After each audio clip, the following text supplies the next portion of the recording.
In the dusty heart of Texas, 1875, a starving 10-year-old boy uttered three words that would change everything. Nobody cares. But across that sun-bleached street stood a cowboy who'd heard those same words echo in his own broken past. What happened next? A simple bowl of stew, a desperate teacher, and a journey into the unknown would forge an unbreakable bond between three lost souls. Stay with me until the end of this story, and comment your city below so I can see how far this tale of hope and redemption travels across the world.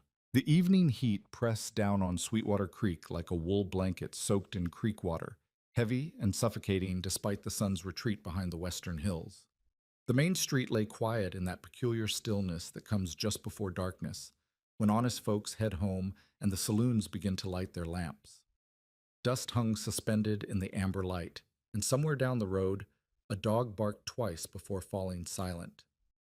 10-year-old Eli Turner sat crumpled against the weathered boards of Morrison's general store, his back pressed against the rough wood as if he could disappear into it. His clothes, if they could still be called that, hung on his thin frame in tatters, the shirt so worn through that patches of sunburned skin showed through like windows in an abandoned house. His bare feet were caked with dirt and blood from walking the rocky streets without shoes, and his face bore the hollow look of a child who'd forgotten what it felt like to be full. The boy's stomach had stopped growling hours ago. Now it just ached, a deep, persistent pain that had become so familiar it felt like part of him, like the color of his eyes or the sound of his voice. He'd learned to ignore it mostly, the same way he'd learned to ignore the stares of townsfolk who stepped around him like he was a piece of furniture left out in the rain. "Nobody cares," Eli muttered to himself, drawing his knees up to his chest. His voice was barely audible, cracked and dry from thirst. Nobody cares about nothing.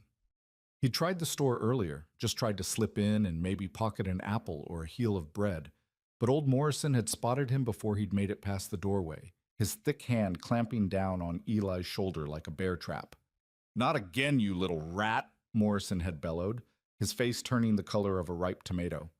"I've told you and told you, stay out of my store. You ain't got money, you don't come in. Simple as that." Morrison had dragged him outside by the scruff of his neck and tossed him into the street like a bag of garbage. Eli had landed hard in the dust, tasting dirt and defeat. A few passers-by had glanced over, but their eyes slid away just as quickly, uncomfortable with the sight of poverty and hunger that reflected poorly on their prosperous little town. "You hear me, boy?" Morrison had stood in his doorway, pointing a thick finger. "Next time I catch you sniffing around, I'll have Sheriff Hutchins lock you up. Now get!" That had been an hour ago. Eli had crawled back to his spot against the store wall, too tired and hungry to move further. He watched the street with dull eyes, seeing without really looking. A wagon rolled past, its wheels creaking. A woman in a blue dress hurried by, clutching her reticule close as she passed him. Two men in conversation crossed to the other side of the street rather than walk near him. "Nobody cares," he thought again. The words had become a rhythm in his head, beating in time with his heart.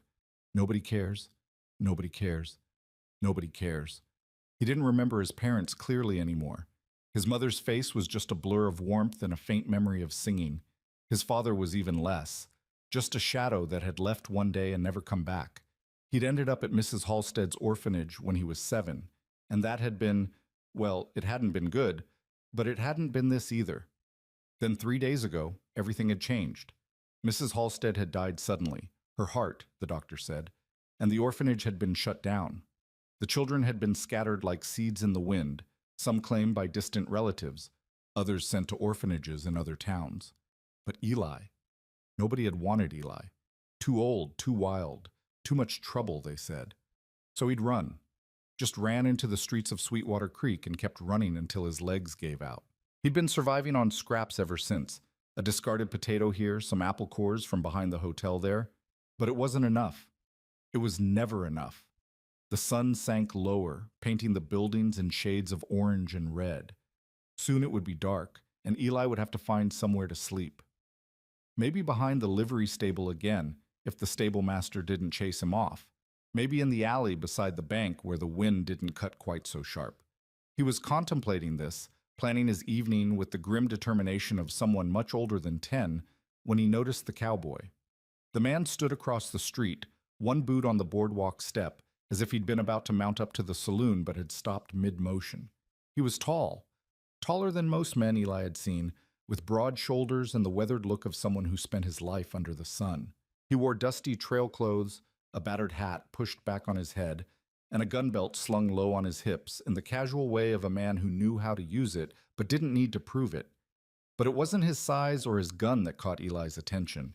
It was the way the man was looking at him, not through him, like most folks did, not past him, pretending he didn't exist, but at him, really looking, with eyes that seemed to see more than just a dirty orphan boy against a wall. The cowboy's face was hard to read from this distance, shadowed by his hat brim, but something in his posture had changed. His jaw worked like he was chewing over a thought. His hands, which had been hanging loose at his sides, now clenched and unclenched slowly. For a long moment, neither of them moved. The street between them might as well have been a canyon, vast and impossible to cross. Eli felt something stir in his chest. Not hope, exactly. Hope had died 3 days ago, but maybe curiosity. What was this stranger thinking? Why was he staring? Then, just as Eli was about to look away, the cowboy made his decision. Instead of turning toward the saloon as he'd clearly intended, the man stepped off the boardwalk and started across the street. His boots kicked up small clouds of dust with each step, and he walked with the rolling gait of a man more comfortable in a saddle than on his own 2 feet. He was heading straight for Eli. The boy's first instinct was to run. Strangers who paid him attention usually meant trouble, adults who wanted to yell at him, chase him off, or worse. But something kept Eli frozen in place. Maybe it was exhaustion. Maybe it was something in the way the cowboy moved, without aggression or anger. Or maybe, deep down in a place Eli had tried to lock away, he was just desperate enough to hope this might be different. The cowboy crossed the street in a dozen long strides and stopped a few feet away. Up close, he was even more imposing, easily over 6 feet tall, with sun-darkened skin and lines around his eyes that spoke of years spent squinting at distant horizons. He looked to be in his early 30s, though hard living could age a man fast out here. His face was rough-hewn but not unkind, with a strong jaw shadowed by several days' growth of beard. For a moment he just stood there, looking down at Eli with those steady gray-blue eyes. Then, slowly, carefully, as if approaching a skittish animal, he crouched down on his haunches so he was closer to the boy's level. "Son," the cowboy said quietly, his voice a low rumble like distant thunder, "you look like you could use a friend." Eli stared at him suspiciously. Adults said things like that sometimes, but they never meant it. They'd ruffle your hair and call you son, and then walk away feeling good about themselves while you stayed hungry. "Don't need nothing," Eli mumbled, looking away, especially not from strangers. The corner of the cowboy's mouth twitched, not quite a smile. "Fair enough. Name's Colt Dawson. Now I'm not a stranger, I'm Colt. What do they call you?" "They don't call me nothing," Eli said bitterly, "except when they're chasing me off or calling me rat or thief or—" "Your name, son," Colt interrupted gently. "What's your name?" Eli hesitated, then mumbled, Eli Turner." "Eli Turner," Colt repeated, as if testing the name and finding it satisfactory. "That's a good, strong name. Now, Eli Turner, I heard what you said before, about nobody caring." Eli's head snapped up, his eyes wide and defensive. He hadn't realized anyone could hear him. "Wasn't talking to you." "No, you weren't," Colt agreed, "but I heard it anyway, and I'm here to tell you something important. You listening?" Despite himself, Eli nodded. Colt's expression grew serious, his eyes locked on Eli's with an intensity that made it impossible to look away. "I care. Always." The words hung in the air between them, simple and profound. Eli wanted to scoff, to throw them back in the stranger's face, to protect himself from the disappointment that would inevitably follow. But something in Colt's tone stopped him. The man wasn't trying to sound noble or righteous. He was just stating a fact, the way you'd say the sky was blue or water was wet. "You don't even know me," Eli whispered. "Don't need to know everything about a person to care that they're hurting," Colt replied. "I know you're hungry. I know you're alone. I know you're scared, even if you're trying not to show it. And I know what it feels like to think nobody gives a damn whether you live or die. So yeah, Eli Turner, I care." Eli felt something crack inside his chest, a fissure opening in the wall he'd built around his heart. His eyes burned, but he blinked hard, refusing to cry in front of this stranger. Why? The word came out hoarse and broken. Colt was quiet for a moment, his gaze drifting past Eli to some distant point only he could see. When he spoke, his voice carried the weight of old memories. Because once upon a time, I was a hungry boy on a street corner, and somebody stopped. Somebody cared. Made all the difference. Figure I owe it to pass that along. He stood up, his knees cracking slightly, and held out his hand to Eli. Come on, let's get some food in you before you blow away in the next breeze. Eli stared at the offered hand like it might bite him. Every instinct screamed not to trust this. Nothing was free. Kindness always had a price, but his stomach twisted painfully, reminding him that his choices had narrowed to almost nothing. Slowly, hesitantly, Eli reached up and placed his small, dirty hand in Colt's large, calloused one. The cowboy's grip was firm but gentle as he pulled Eli to his feet. The boy swayed slightly, dizzy from standing too quickly on an empty stomach, and Colt steadied him with a hand on his shoulder. Easy there, Colt said. When's the last time you ate anything substantial? Define substantial, Eli muttered. Colt's jaw tightened. That's what I thought. Come on. He kept his hand on Eli's shoulder, not gripping or restraining, just guiding, as they walked down the street together. Eli was intensely aware of the stares they were drawing. A cowboy and a ragamuffin orphan made for an odd pairing, and Sweetwater Creek was a town that noticed such things. They passed the saloon, where rough laughter and piano music spilled out into the evening. They passed the telegraph office, and the land office, and the lawyer's practice.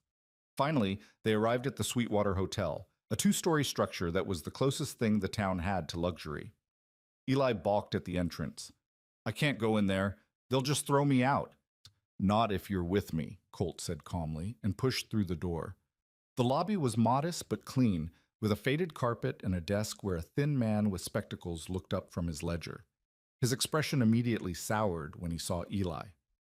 Mr. Dawson, the clerk said in a tone that managed to be both obsequious and disapproving. I'm afraid we don't allow, that is to say, the hotel has standards. The hotel has a dining room, doesn't it? Colt's voice was pleasant, but there was steel underneath. Well, yes, but, and that dining room serves food to paying customers? Of course, however, then we'll take a table for two, and before you say another word, let me be real clear. Colt leaned forward slightly, and though his voice never rose, something in his posture made the clerk shrink back. This boy is my guest. He'll be treated with the same respect you'd show any other guest in this establishment. We understand each other? The clerk swallowed hard, his Adam's apple bobbing. Of course, Mr. Dawson. Right this way. Eli followed in a daze as they were led through a doorway into a small dining room. It was early yet, and only two other tables were occupied. A traveling salesman eating alone in one corner, and an elderly couple sharing a quiet meal by the window. The room smelled of fresh bread and roasted meat, and Eli's stomach cramped so hard he nearly doubled over. The clerk seated them at a corner table, brought 2 glasses of water, and scurried away as quickly as propriety allowed. Eli grabbed his glass and drank greedily, water dribbling down his chin. It was the best thing he'd tasted in days. When he set the glass down, he found Colt watching him with an expression that was hard to name. Not pity exactly, but something deeper. Understanding, maybe. Recognition. Order whatever you want, Colt said when a serving girl appeared with menus. And I mean that, Eli. Whatever sounds good. Eli stared at the menu, but the words swam before his eyes. He couldn't remember the last time he'd been in a restaurant, much less ordered from a menu. I don't... How about I order for both of us? Colt suggested gently. When Eli nodded gratefully, Colt turned to the serving girl, a young woman with kind eyes and flour on her apron. We'll have 2 bowls of your beef stew, 2 servings of cornbread, and... He glanced at Eli. You like apple pie? Yeah, Eli whispered. 2 slices of apple pie for after, and keep the water coming. Right away, sir, the girl said with a smile, and disappeared into the kitchen. Silence settled over the table. Eli fidgeted with his glass, acutely aware of how out of place he was. His filthy clothes, his dirty hands, his tangled hair, he looked like something dragged in by a stray dog. But Colt seemed unbothered, sitting back in his chair with the relaxed posture of a man perfectly comfortable in his own skin. "So," Colt said eventually, "tell me about yourself, Eli Turner." "Ain't much to tell." "I doubt that's true.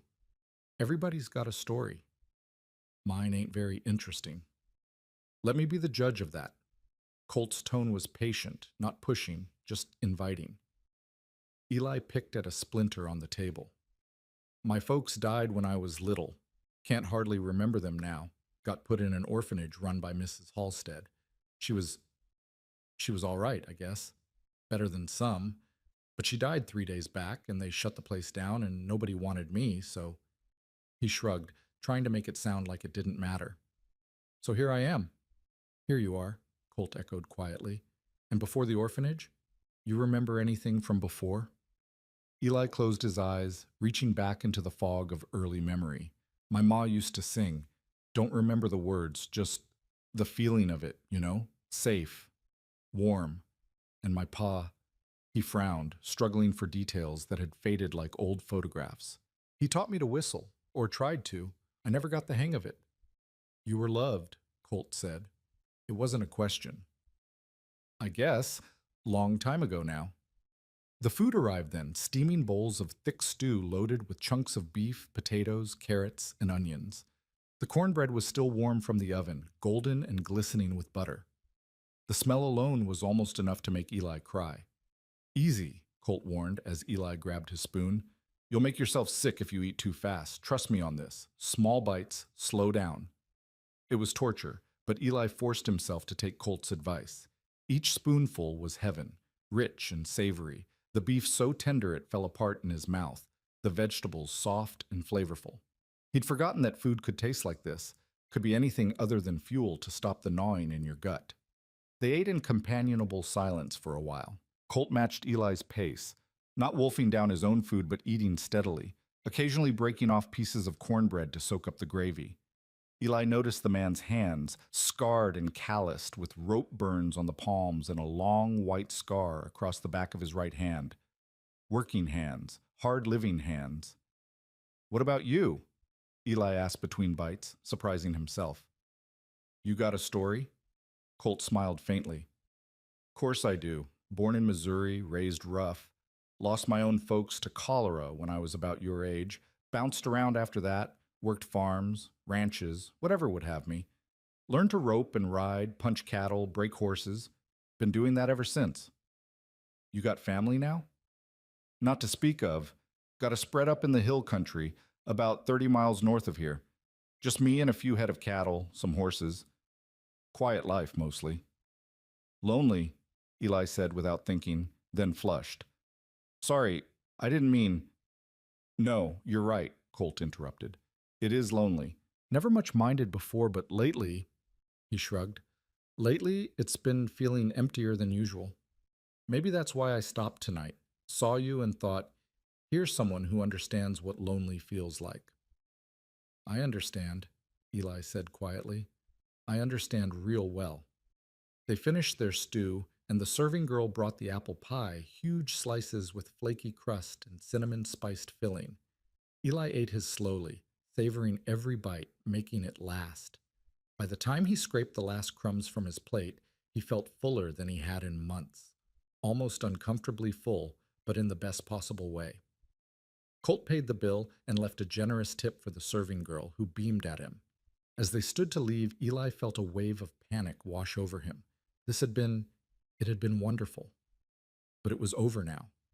Colt would go back to his hotel room or head out to his ranch, and Eli would go back to the streets, back to scrounging in hunger and sleeping in alleys. The magic would end, like it always did. They walked back through the lobby, where the clerk studiously avoided looking at them. Outside, the night had fully fallen, stars beginning to prick through the darkening sky. The street lamps were lit now, casting pools of yellow light along the boardwalk. Colt stopped outside the hotel and turned to Eli. "Where you been sleeping?" Eli shrugged, defensive again. "Around. Fine places." "Behind the livery? Alley by the bank?" "Maybe." Colt was quiet for a moment, then made a decision. I got a room here for the night. Got 2 beds. You can take the spare. Eli's eyes went wide. I, you mean, I mean, you're sleeping inside tonight, in a real bed. Tomorrow. Colt hesitated, and Eli saw him wrestling with something. Tomorrow? We'll figure out tomorrow. But tonight, you're safe and warm and fed. That sound all right to you? Eli couldn't speak. The crack in his chest widened further, and this time he couldn't stop the tears from coming. They spilled down his cheeks, hot and embarrassing, and he scrubbed at them with his dirty hands. Hey, Colt said gently, crouching down again to Eli's level. Hey, it's all right. You're all right. Nobody's ever, Eli's voice broke. Nobody's ever just been kind. Not expecting nothing back, not wanting nothing from me. I don't want nothing from you, Eli, Colt said seriously, except maybe for you to believe me when I tell you that you matter, that you're worth caring about. Can you do that? Eli nodded, still crying, and before he could think better of it, he lurched forward and wrapped his arms around Colt's neck. The cowboy stiffened for just a second, surprised, and then his arms came up and held Eli close, one hand on the back of the boy's head. I got you, Colt murmured. I got you, son. You're safe now. They stood like that for a long moment on the darkening street, a cowboy and a lost boy, 2 lonely souls finding unexpected comfort in each other. When Eli finally pulled back, he felt steadier somehow, like maybe, just maybe, the ground beneath his feet wasn't quite so treacherous. Colt led him back inside and up the stairs to the 2nd floor. His room was simple but clean. 2 beds with real mattresses, a washstand with a basin and pitcher, a small mirror on the wall. To Eli, who'd been sleeping on dirt and stone, it looked like a palace. There's water in the pitcher, Colt said. Why don't you wash up a bit? I'll see if I can rustle up something cleaner for you to sleep in. He left Eli alone for a few minutes, and the boy approached the washstand cautiously, as if it might disappear if he moved too fast. He poured water into the basin and splashed his face, watching the dirt swirl away in the bowl. His reflection in the mirror startled him. Sunken eyes, hollow cheeks, a purple bruise on his jaw from where Morrison had grabbed him. He looked like a ghost. Colt returned with a shirt that would be comically large on Eli, one of his own, clearly, and a pair of long johns. Best I could do on short notice, they'll swallow you whole, but they're clean. Eli changed behind a privacy screen, emerging in the oversized clothes that hung on him like a tent. Colt's mouth twitched. Well, you look ridiculous, but at least you're clean.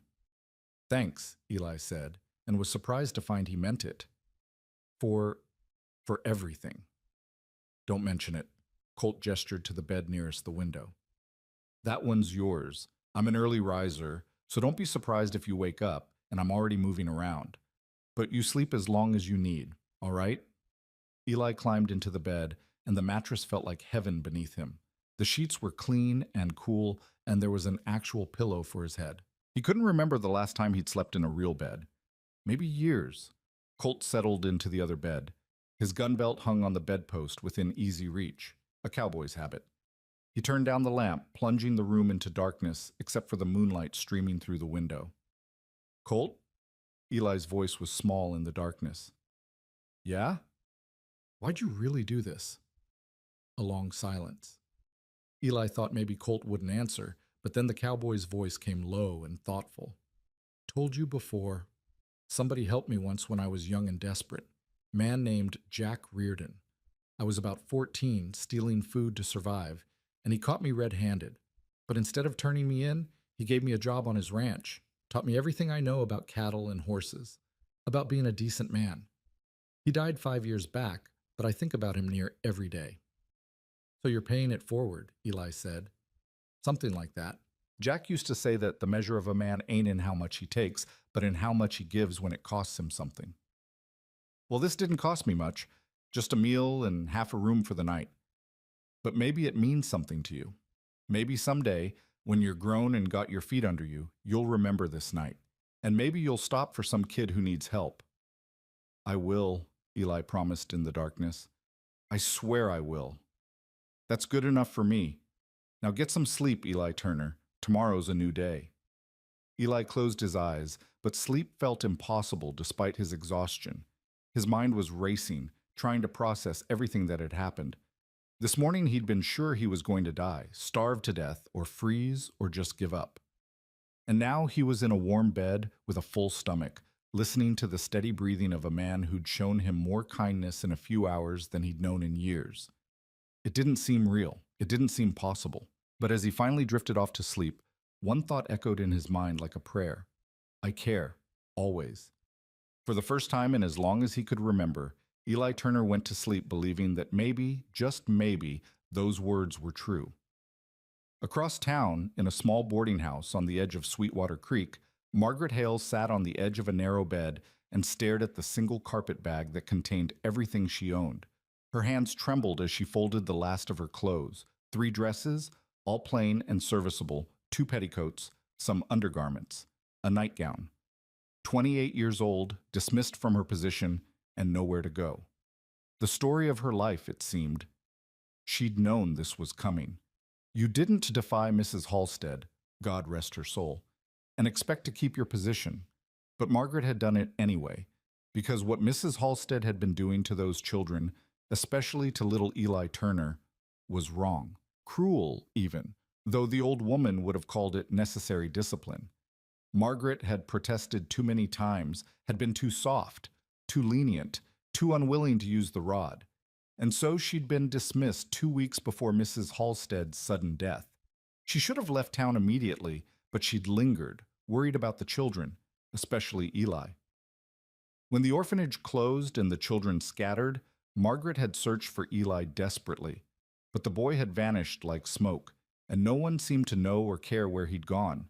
Now, 3 days later, she was out of money and out of options. Tomorrow morning, she'd have to leave Sweetwater Creek. Where she'd go, she had no idea.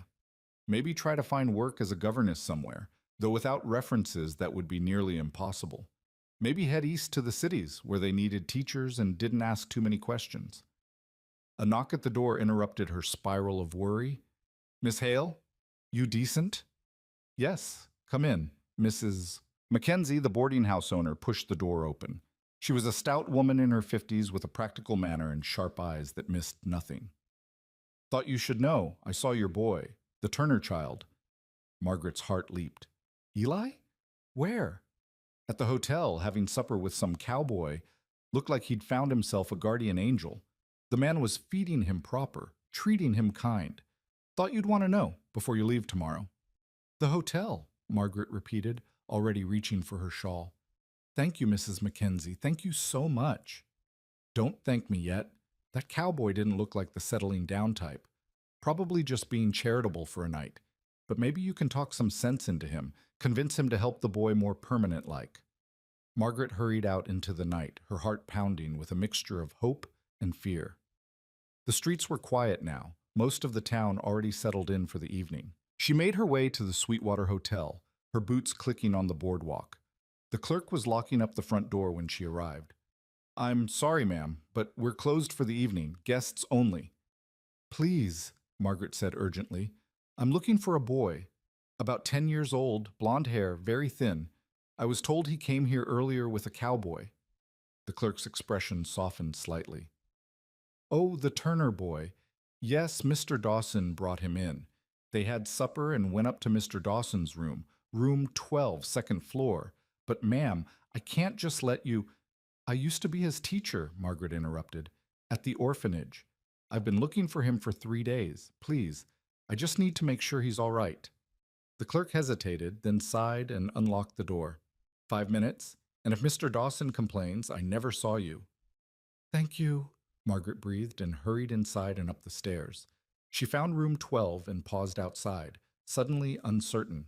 What was she going to say? What right did she have to interfere? She'd been dismissed from the orphanage. She had no legal authority over Eli, no claim on him at all. But she'd promised herself she'd look after him. Even after being fired, she'd checked on him whenever she could, slipped him food when Mrs. Halstead wasn't looking. The boy had been treated harshly, punished for the smallest infractions, and Margaret's heart had broken for him. She knocked softly on the door. Movement inside, then footsteps. The door opened to reveal a tall man in his shirt sleeves, his hat off, to reveal dark hair touched with gray at the temples.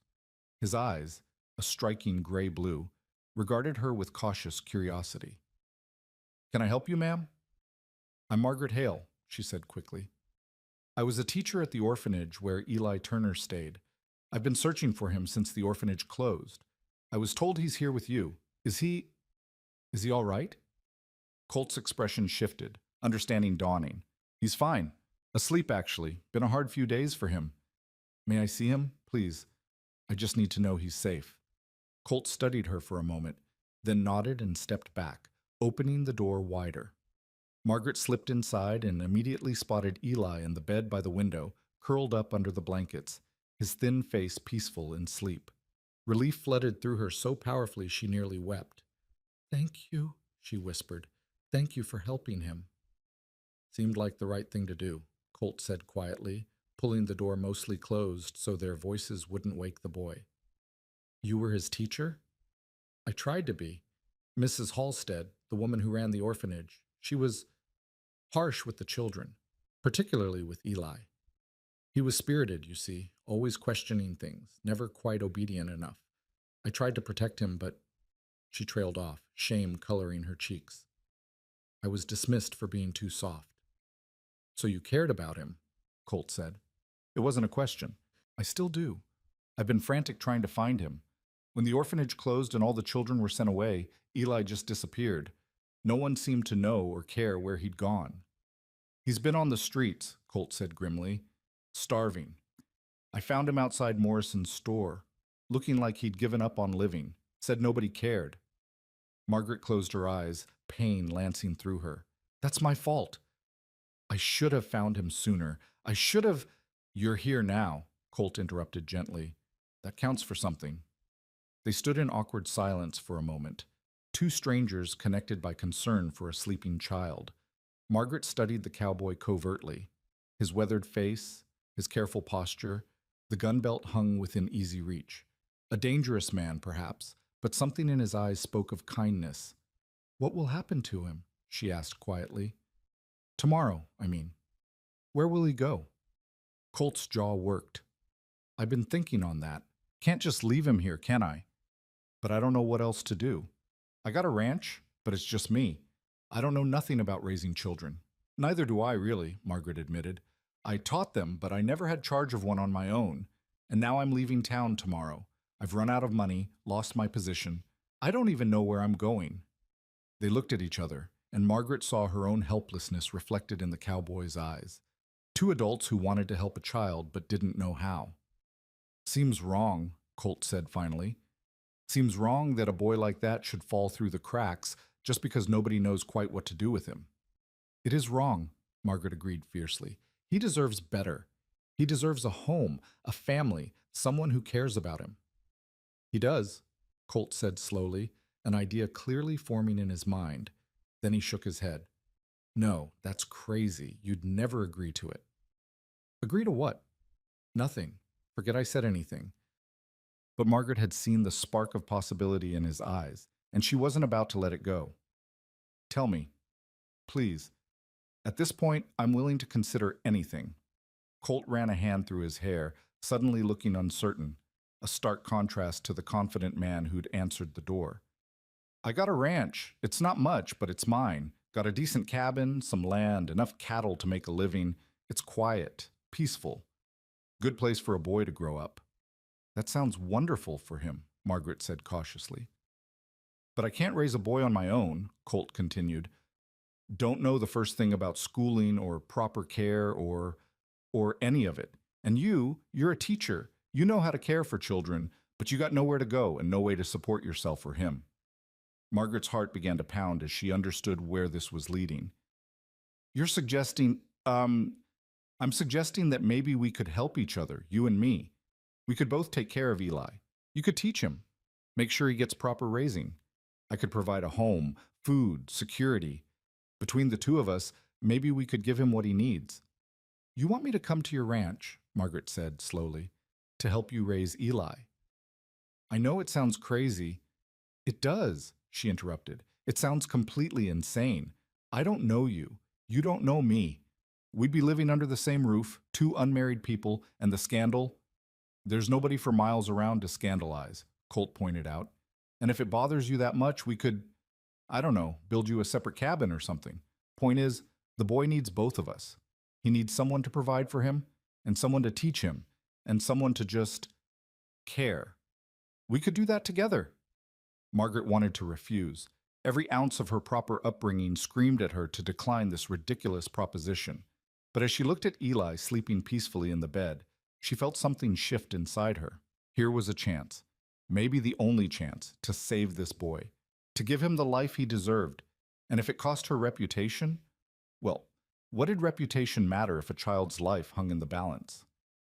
I need to think about this, she said finally. Fair enough.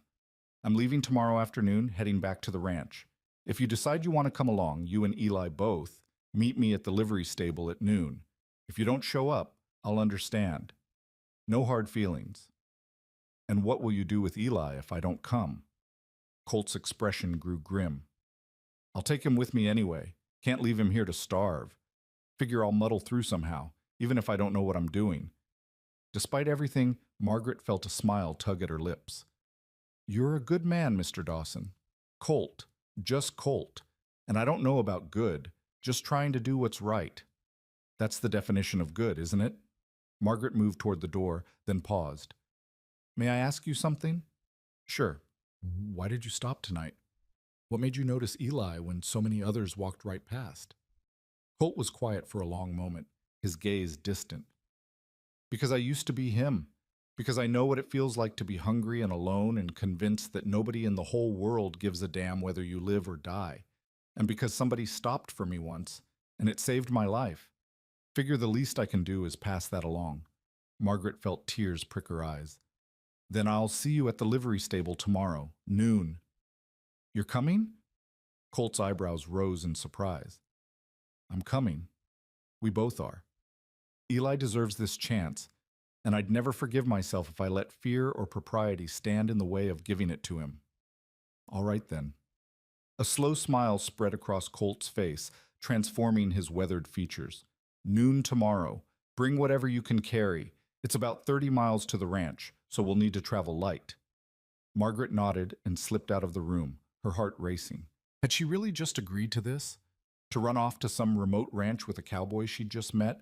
All to care for a child who wasn't even legally in her custody? Yes.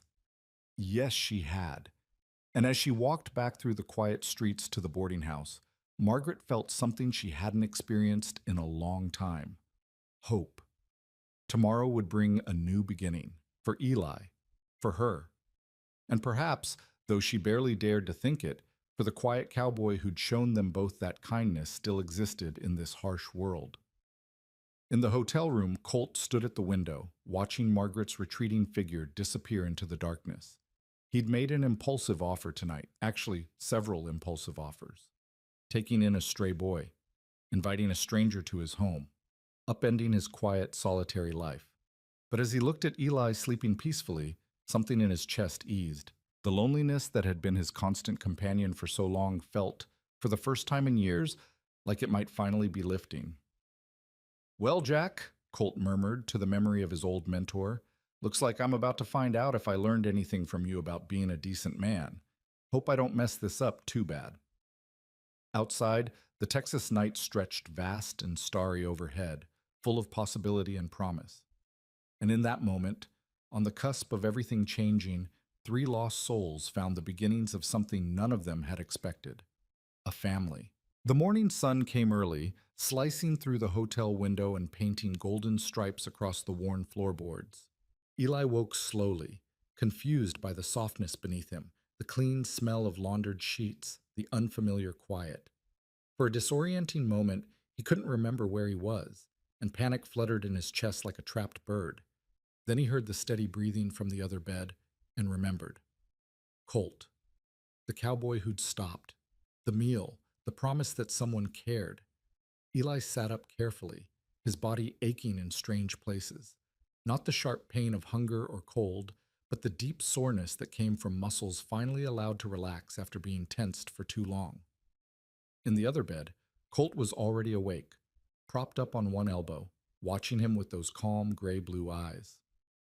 Morning, the cowboy said quietly. How'd you sleep? Like I was dead, Eli admitted, his voice still rough with sleep. Didn't wake up once. Usually I wake up a dozen times, making sure nobody's sneaking up on me or trying to chase me off. Nobody's chasing you anywhere, Colt said firmly. He swung his legs out of bed, the frame creaking under his weight. You hungry? Eli's stomach answered before he could, growling loudly enough to make them both smile. I could eat. Good. Let's get you fed, and then we need to have ourselves a conversation about what happens next. They washed up and dressed, Eli reluctantly putting his ragged clothes back on since he had nothing else, and headed downstairs to the hotel dining room. The same serving girl from the night before greeted them with a warm smile and brought coffee for Colt and milk for Eli, followed by plates piled high with eggs, bacon, biscuits, and gravy. Eli ate more slowly this time, heeding Colt's advice from the night before, savoring each bite. The food was simple but good, and the dining room was quiet in the early morning hour. Just a few other guests scattered at various tables, lost in their own thoughts and newspapers. Eli, Colt said when they'd both made decent progress on their plates, I want to talk to you about something important. You listening? The boy nodded, setting down his fork with a wariness that suggested he'd been waiting for the other shoe to drop. Nothing good lasted. Every child who'd been through what Eli had learned that lesson hard. Last night, after you fell asleep, your teacher came by. Miss Hale. Eli's eyes widened. Miss Margaret? She was here? She was. Been looking for you since the orphanage closed, worried sick. She wanted to make sure you were all right.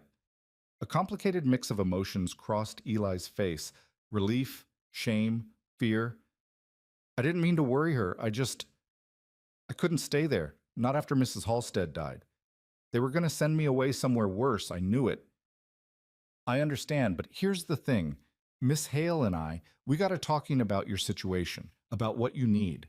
And we came up with an idea, but it only works if you're willing to trust us both. Eli's jaw set stubbornly. What kind of idea? Colt leaned back in his chair, his hands wrapped around his coffee cup. I told you last night about my ranch. It's not much, but it's mine, and it's a good place. Clean air, open land, honest work. I'm thinking maybe you could come live there with me, help out with the cattle and horses, learn the trade. I'd teach you everything I know. Hope sparked in Eli's chest, bright and painful. You mean it? You'd take me in? For real? I mean it. But here's the thing. I'm just a cowboy, Eli. I can teach you about ranching and survival and how to sit a horse, but I can't teach you much else. You need schooling, proper raising, someone who knows about books and manners and all the things that'll help you make your way in the world. Miss Margaret, Eli said, understanding dawning. That's right. I've asked her to come along too, to live at the ranch and be your teacher. Between the two of us, we figure we can give you a real chance at a good life.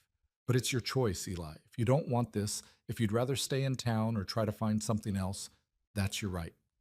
I won't force you into anything. Eli stared at him, his throat tight with emotion. A home. A real home. With people who wanted him there. It sounded too good to be true, which meant it probably was. Things like this didn't happen to boys like him. Why? The question came out hoarse. Why would you do all this for me? I ain't nothing to you. Colt's expression grew serious and he leaned forward, his elbows on the table.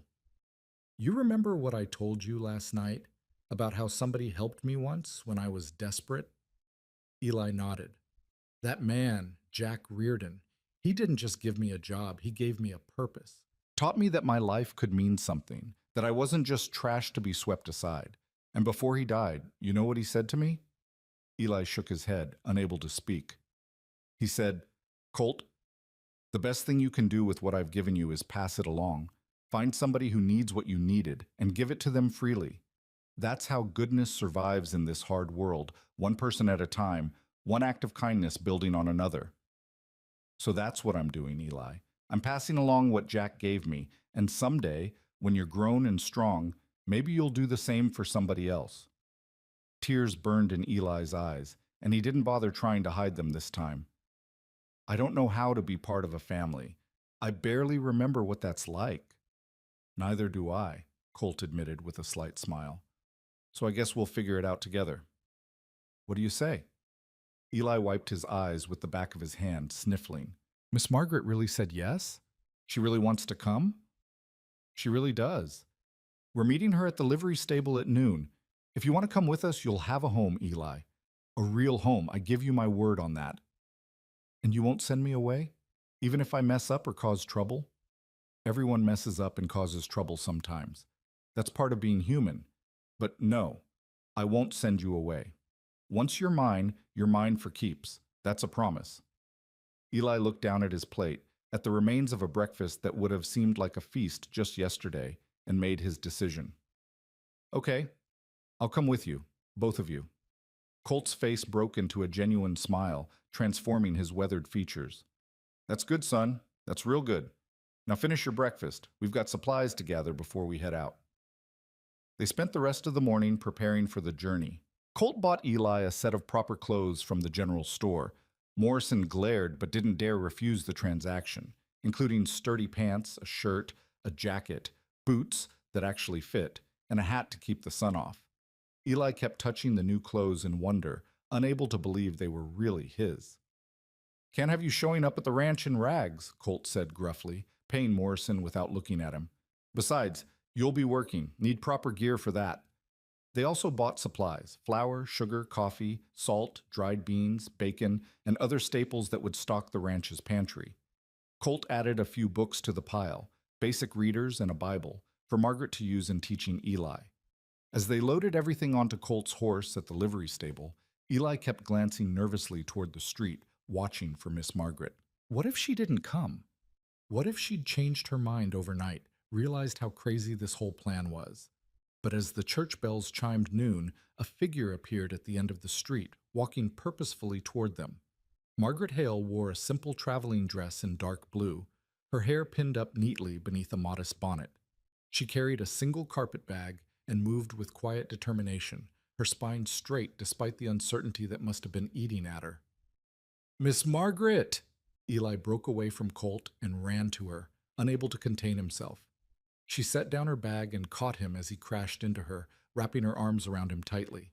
Oh, Eli, I've been so worried about you. Are you all right? Are you hurt? I'm fine, he mumbled into her shoulder. Better than fine. Did Mr. Colt tell you about the ranch? He did. She pulled back to look at him, her hands framing his face. And I've decided to come along, if you'll have me. I know I wasn't always able to protect you at the orphanage, but I'd like another chance. If you're willing. I'm willing, Eli said fervently. I'm real willing. Margaret smiled, and something in her expression eased. She looked up as Colt approached, leading his horse and a mule loaded with supplies.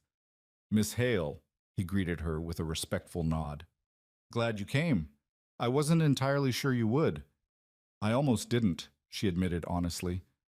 I spent half the night talking myself out of it, but then I remembered why I became a teacher in the first place, to help children who needed help. And Eli needs this. Needs us. So here I am. Here you are, Colt agreed. He gestured to the mule. I've packed your bag with the supplies. It's about a 6-hour ride to the ranch if we keep a steady pace. I've got my horse, and I picked up a gentle mare for you and Eli to share. She's old but steady, won't give you any trouble. Margaret eyed the horses nervously. I should mention that I've never actually ridden before. Colt's eyebrows rose. Never? I grew up in Boston. We had carriages, not horses. Well, today you're going to learn. Don't worry. Like I said, Bessie here is about as gentle as they come. Eli, you ever ridden? Once or twice, Eli said. Mrs. Halstead's brother had a farm. He let me sit on his old plow horse sometimes. That'll do. Come on, I'll help you both get mounted. Getting Margaret onto the horse proved to be an adventure. She approached Bessie with the caution of someone approaching a sleeping bear, and when Colt tried to help her into the saddle, she froze. It's very high up, she said faintly. That's kind of the point of a horse, Colt said, trying not to smile. Here, put your foot in the stirrup. That's right. Now grab the saddle horn. I'm going to boost you up on 3. 1, 2. Margaret squeaked as Colt lifted her into the saddle, clutching the horn with white knuckles. Bessie, bless her, didn't so much as twitch. There you go, Colt said encouragingly. You're a natural. I'm terrified, Margaret corrected, but she managed a shaky smile. Eli climbed up behind her with more confidence, wrapping his arms around her waist. Don't worry, Miss Margaret. I won't let you fall. My hero, she said, and Eli could hear the affection in her voice despite her nerves. Colt swung into his own saddle with easy grace, settling into the leather like he'd been born there. He took the mule's lead rope in one hand and his reins in the other. All right then, let's head home. Miss Hale, just hold the reins loose and let Bessie follow my horse. She knows the way. If you need to stop or slow down, just say so. They rode out of Sweetwater Creek at a walk, drawing curious stares from the townspeople. Eli kept his chin up, trying not to look back at the only place he'd ever really known. He was leaving behind hunger and loneliness and sleeping in alleys, heading toward something new and unknown. It was terrifying. It was wonderful. The town gave way to open country, the buildings growing sparse and then disappearing entirely. The land rolled out before them in waves of golden grass, dotted with mesquite and live oak trees. The sky stretched overhead, impossibly blue and vast, with clouds drifting like white ships on an azure sea. Margaret gradually relaxed in the saddle as she realized Bessie truly was content to follow Colt's horse without much guidance. Eli kept up a running commentary, pointing out birds and rabbits and anything else that caught his attention, his excitement bubbling over. You ever seen an armadillo, Miss Margaret? Mr. Colt says they've got them on the ranch, and deer too, and wild turkeys, and sometimes even bears, though he says they mostly stay up in the hills. Colt listened to the boys' chatter with a slight smile, occasionally adding details or corrections. Margaret found herself watching the cowboy as they rode, trying to reconcile her initial impressions with the reality of what he'd done. He'd taken in a starving child without hesitation, offered her a place when she had nowhere else to go, and was now leading them both toward an uncertain future with quiet confidence. He was an unusual man, hard to read, with that weathered face and those careful eyes that seemed to see more than they revealed. But there was a fundamental decency to him that Margaret recognized, a bedrock of integrity that made her feel, despite all logic and propriety, that she'd made the right choice in coming. The sun climbed higher as they rode, and the temperature rose with it. Texas in late spring could be brutal, and Margaret was grateful for the bonnet shading her face. Eli had fallen quiet, his initial excitement giving way to the exhaustion of a body still recovering from days of deprivation. We'll stop soon, Colt called back, noticing the boy's drooping posture. There's a creek about another mile ahead. We can rest there, let the horses drink, have some lunch. True to his word, they soon came upon a line of cottonwood trees marking the path of a small creek. The water ran clear over smooth stones, and the shade was blissfully cool after the open sun. Colt helped Margaret and Eli dismount, then set about tending to the horses while Margaret spread a blanket under the trees. Eli immediately kicked off his new boots and waded into the creek, splashing and laughing. Margaret watched him with a bittersweet smile. I haven't seen him like this in so long. Happy, carefree. He was always so tense at the orphanage, always braced for punishment. Colt came to stand beside her, his arms crossed over his chest. Mrs. Halstead was hard on him? She was hard on all the children, but especially Eli. He was too spirited for her liking, too quick with questions, too slow to obey without understanding why. She believed in breaking a child's will to make them tractable. Margaret's voice hardened. I disagreed, strongly. That's why I was dismissed. Then I'm glad you were dismissed, Colt said bluntly. World doesn't need more broken people, needs folks with spirit who can think for themselves. Margaret glanced at him in surprise. That's a progressive view for a cowboy. He shrugged. Jack Reardon taught me that. Said the best workers aren't the ones who obey without thinking, but the ones who understand what needs doing and why. Same goes for raising kids, I figure. You figured right. Margaret hesitated, then asked the question that had been nagging at her all morning. Mr. Dawson, Colt. Colt, then. What exactly are we doing here? I mean, what are the arrangements? I know we discussed this last night, but in the light of day, I realize we never really sorted out the practical details. Colt was quiet for a moment, watching Eli play in the creek. The cabin's got 2 rooms, a main room with the kitchen and fireplace, and a bedroom. I was thinking you could take the bedroom, and Eli and I could sleep in the main room. There's a loft space up top that would work well enough for the boy. As for the rest, he paused, choosing his words carefully. I figure we'll work it out as we go. You'll teach Eli, help with the cooking and such. I'll handle the ranch work and provide for us. We'll both look after the boy. Beyond that, we'll just have to trust each other to be decent about things. And what will people think when they find out about this arrangement? Nearest neighbor's 5 miles away, and the town's a good ride. Ain't many people around to think anything, but if it bothers you, we can make other arrangements. Like I said last night, I could build you a separate cabin. Margaret shook her head slowly. No, that would be wasteful and impractical. And honestly, I've spent too much of my life worrying about what people think. It's part of why I stayed in that orphanage as long as I did, even when I knew what Mrs. Halstead was doing was wrong.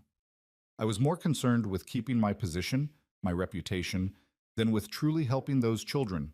I won't make that mistake again. That takes courage, Colt observed. Or desperation, Margaret said with a wry smile. Sometimes it's hard to tell the difference. They ate a simple lunch of bread, cheese, and dried apples, sitting in the dappled shade while the horses grazed nearby. Eli ate ravenously, as if still not quite believing there would be more food later. Margaret made a mental note to help him understand that hunger was behind him now, that he could trust in regular meals. When they set out again, the afternoon stretched long and warm before them. The landscape gradually changed as they rode, the flat grassland giving way to rolling hills. Trees became more frequent, oak and cedar and elm, and the air took on a different quality, sweeter and cleaner. We're getting close, Colt announced as they crested a hill. See that valley there? That's my land. Ours now, I guess. Margaret looked where he was pointing and caught her breath.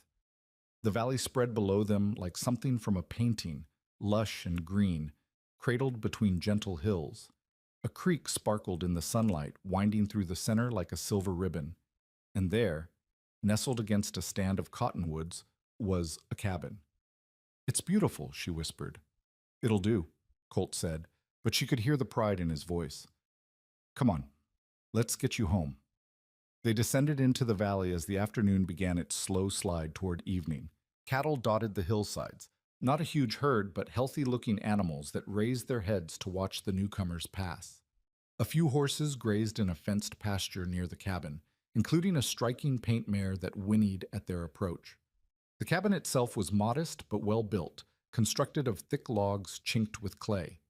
It had a covered porch across the front, a stone chimney on one end, and windows with real glass that caught the late sunlight. Behind it stood a barn, a chicken coop, and a few other outbuildings.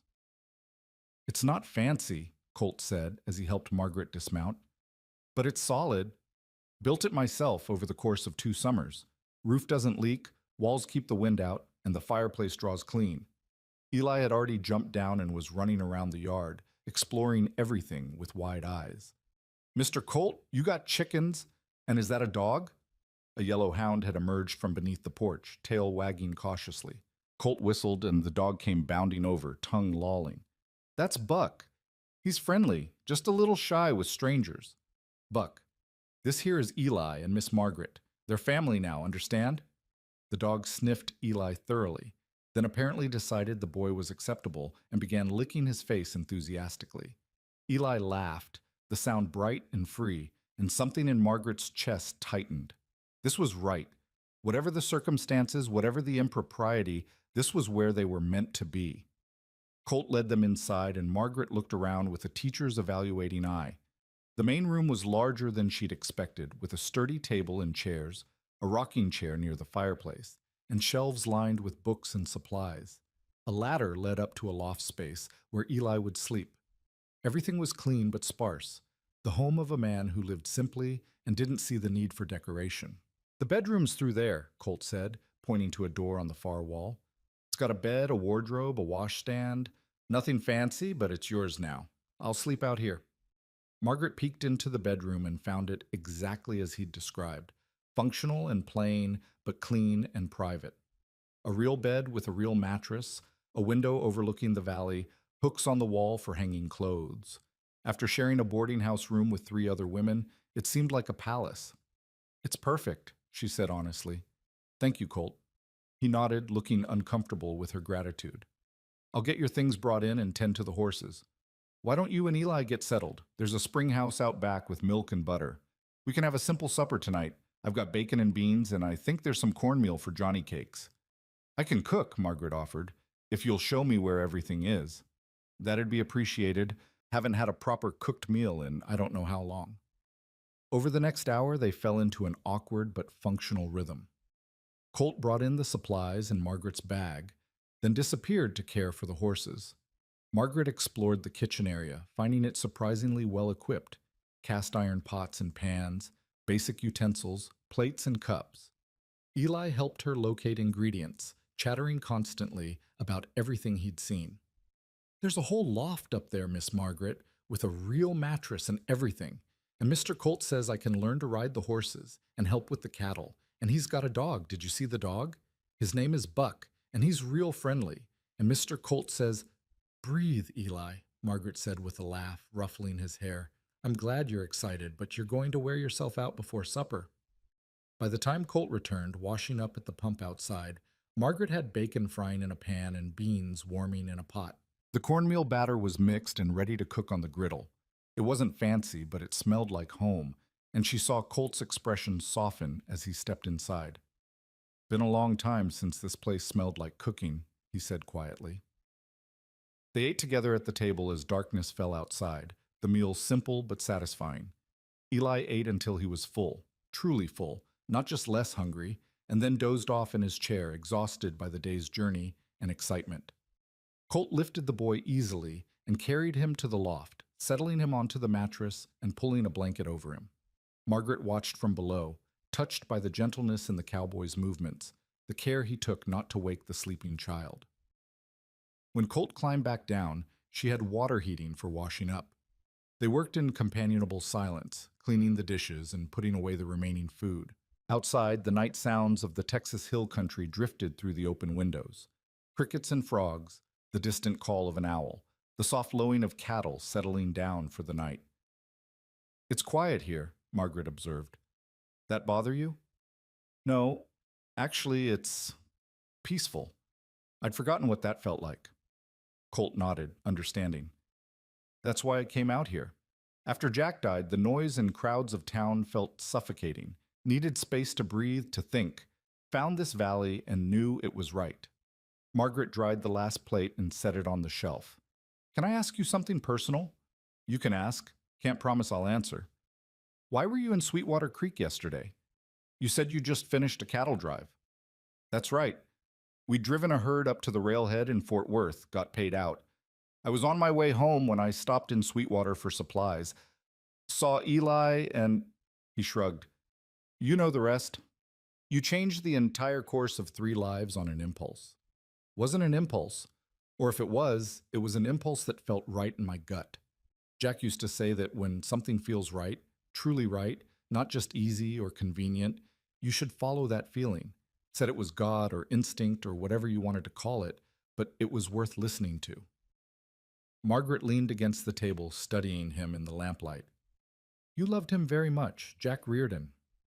He saved my life, gave me a purpose when I was convinced I didn't have one, taught me that being a man wasn't about being hard or tough, but about being decent, about caring for things, land, animals, people, about building something that lasts." Colt's voice roughened slightly. 5 years he's been gone, and I still hear his voice in my head sometimes, asking if I'm being the man he raised me to be. "I think he'd be proud of you," Margaret said softly. "I think what you did yesterday, what you're doing now, he'd be very proud." Colt looked away, uncomfortable with the emotion in her words. "Yeah, well, we'll see how it goes. This is all new territory for me. For all of us." Margaret moved toward the bedroom door, suddenly aware of how tired she was. "I should let you get some rest. It's been a very long day." "Margaret," Colt said, and she turned back, surprised by his use of her first name. "I just want you to know, I'm glad you came, for Eli's sake, but also, it'll be good to have someone else here, someone to talk to." She smiled. "I'm glad I came too. Good night, Colt." "Good night." Margaret closed the bedroom door and leaned against it, her heart beating faster than it should. This arrangement was unconventional, possibly scandalous, definitely complicated. But as she changed into her nightgown and climbed into the bed, a real bed with a real mattress and clean sheets, she couldn't bring herself to regret it. Outside, in the main room, Colt banked the fire and spread his bedroll on the floor near the hearth. It wasn't as comfortable as the bed he'd given up, but he'd slept in worse places. Above him, in the loft, he could hear Eli's soft breathing, the boy deep in the sleep of the truly exhausted. Buck padded over and curled up beside him, and Colt scratched the dog's ears absently, staring up at the dark ceiling beams. He'd done it. He'd actually brought them here, taken on the responsibility of a child, and invited a strange woman into his home. It was reckless and impulsive and completely unlike his usual careful nature, but it also felt more right than anything he'd done in the 5 years since Jack's death. "Well, old friend," he whispered into the darkness, "here's hoping I don't mess this up too badly. They're counting on me now. All of us counting on each other, I guess. Wish you were here to tell me what to do next." But Jack wasn't there, and Colt would have to figure it out on his own. He closed his eyes, listening to the night sounds and the breathing of his unexpected family, and for the first time in a very long time, felt something other than loneliness settling into his bones. It might have been hope. It might have been fear. Probably it was both, tangled up together until he couldn't tell one from the other. But whatever it was better than the hollow emptiness that had filled this cabin before. Better than eating alone, sleeping alone, working alone day after day with no one to care whether he came home at night or disappeared into the wilderness forever. Tomorrow, they would begin figuring out how to be a family, how to live together, work together, build something lasting from this fragile beginning. Tonight, though, they could simply rest in the knowledge that none of them were alone anymore. In the bedroom, Margaret lay awake for a long time, listening to the unfamiliar sounds of the cabin settling, the whisper of wind through the cottonwoods outside her window. She thought about the risks she'd taken today, the bridges she'd burned by leaving Sweetwater Creek without a backward glance. But she also thought about Eli's laughter as he played in the creek, the wonder in his eyes when he saw the valley, the peace on his face as he fell asleep knowing he was safe and wanted. For that alone, every risk was worth it. She closed her eyes and let sleep take her, dreaming of golden grass and clear water, of a boy learning to ride and a quiet cowboy who'd stopped when no one else would. Dreaming of second chances and new beginnings, of hope taking root in the most unlikely of places. Outside, the Texas stars wheeled overhead in their ancient dance, indifferent to the small dramas of human hearts below. But in that modest cabin cradled in the valley, 3 souls who had been lost were beginning to find their way home. The journey was just beginning, and the road ahead was uncertain. But they would walk it together, bound by choice and compassion, and the simple, profound truth that sometimes, when life gives you a second chance, the bravest thing you can do is reach out and take it with both hands. Dawn broke soft and golden over the valley, spilling through the cabin windows like honey. Margaret woke to unfamiliar sounds, the crow of a rooster, the lowing of cattle, and beneath it all, the low murmur of male voices outside. For a disorienting moment, she couldn't remember where she was, and then it all came rushing back. The ranch, Colt, Eli, the decision that had changed everything. She dressed quickly in her simplest work dress and pinned up her hair, studying her reflection in the small mirror above the washstand. The woman looking back at her seemed different somehow, less pinched perhaps, or maybe just less afraid. She'd spent so many years trying to fit into a mold that didn't quite suit her, being the proper teacher, the obedient employee, the woman who never caused trouble. But yesterday she'd walked away from all of that, and the sky hadn't fallen. When she emerged from the bedroom, the main room was empty, the fire already crackling in the hearth, and fresh coffee sitting warm on the stove. Through the window, she could see Colt and Eli down by the barn, the cowboy's hands moving as he explained something to the boy, who watched with rapt attention. Margaret poured herself a cup of coffee and stood at the window, watching them. Colt was showing Eli how to properly approach a horse, how to speak softly, move slowly, let the animal catch your scent before reaching out to touch. Eli mimicked his movements with careful concentration, and when he successfully stroked the nose of a gentle bay mare, his whoop of triumph carried all the way back to the cabin. She found herself smiling. This was good for him. Already, just one night away from the streets and hunger, Eli looked different, still too thin, still bearing the marks of hardship, but there was a light in his eyes that hadn't been there before. Margaret set about making breakfast, finding flour and eggs and a precious jar of preserves in the pantry. By the time Colt and Eli came tramping back to the cabin, their boots dusty and their faces wind-touched, She had flapjacks cooking on the griddle and bacon sizzling in the pan. Something smells amazing, Eli declared, bursting through the door with Buck at his heels. Miss Margaret, you should see the horses. Mr. Colt says I can learn to ride the paint mare. Her name is Daisy, and he's going to teach me how to saddle her and everything. That's wonderful, Eli. But first, wash your hands, both of you. Colt raised an eyebrow, amused by the teacher's tone, but obediently moved to the wash basin. Yes, ma'am. They ate together at the table, and Margaret was pleased to see Eli eating with better manners than he'd shown in Sweetwater Creek. The boy was learning already, watching Colt and mimicking his movements, trying to fit into this new life. So, Colt said, pouring himself a second cup of coffee, we should probably talk about how we're going to organize things around here. Divvy up the work, set some routines. Margaret nodded. I was thinking about that. Eli needs schooling, reading, writing, arithmetic, history. I'd like to work with him every morning, 3 hours at least. That leaves the afternoons for other lessons. Ranch work, Colt agreed. Boy needs to learn how to handle himself out here, how to ride properly, rope, tend cattle, mend fences, all of it. That all right with you, Eli? Yes, sir. Eli's eyes shone with excitement. Can we start today? Don't see why not. But first, let's hear what Miss Margaret has in mind for this morning. Margaret stood and retrieved one of the books Colt had bought in Sweetwater Creek. I thought we'd start with reading. Eli, can you read at all? The boy's enthusiasm dimmed slightly. Some. Mrs.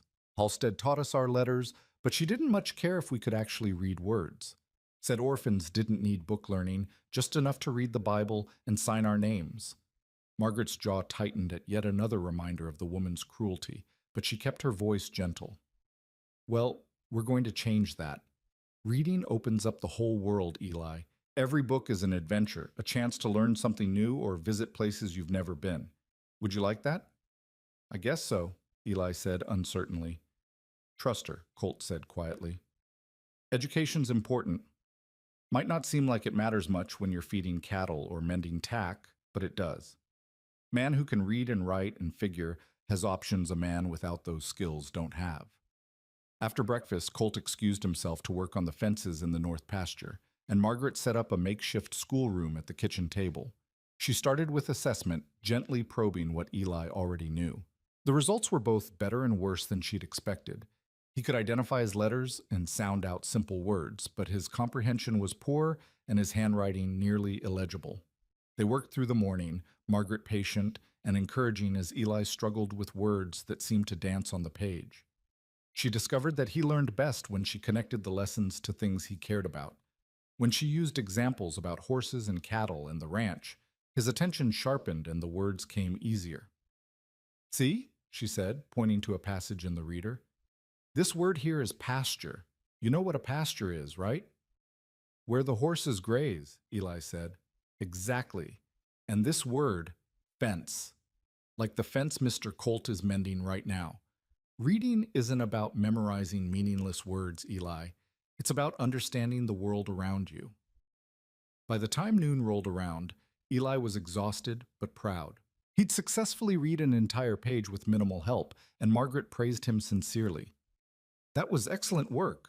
Tomorrow we'll do more, but for now, I think you've earned some time with Mr. Colt. Eli shot out of his chair like he'd been launched from a cannon, racing outside to find Colt. Margaret followed more slowly, carrying a basket she'd packed with bread, cheese, and apples. She found them down by the corral, Colt already explaining the parts of a saddle to an eager Eli. Brought you both some lunch, she called. Colt looked up, surprised. You didn't have to do that. I know, but I thought you might be hungry.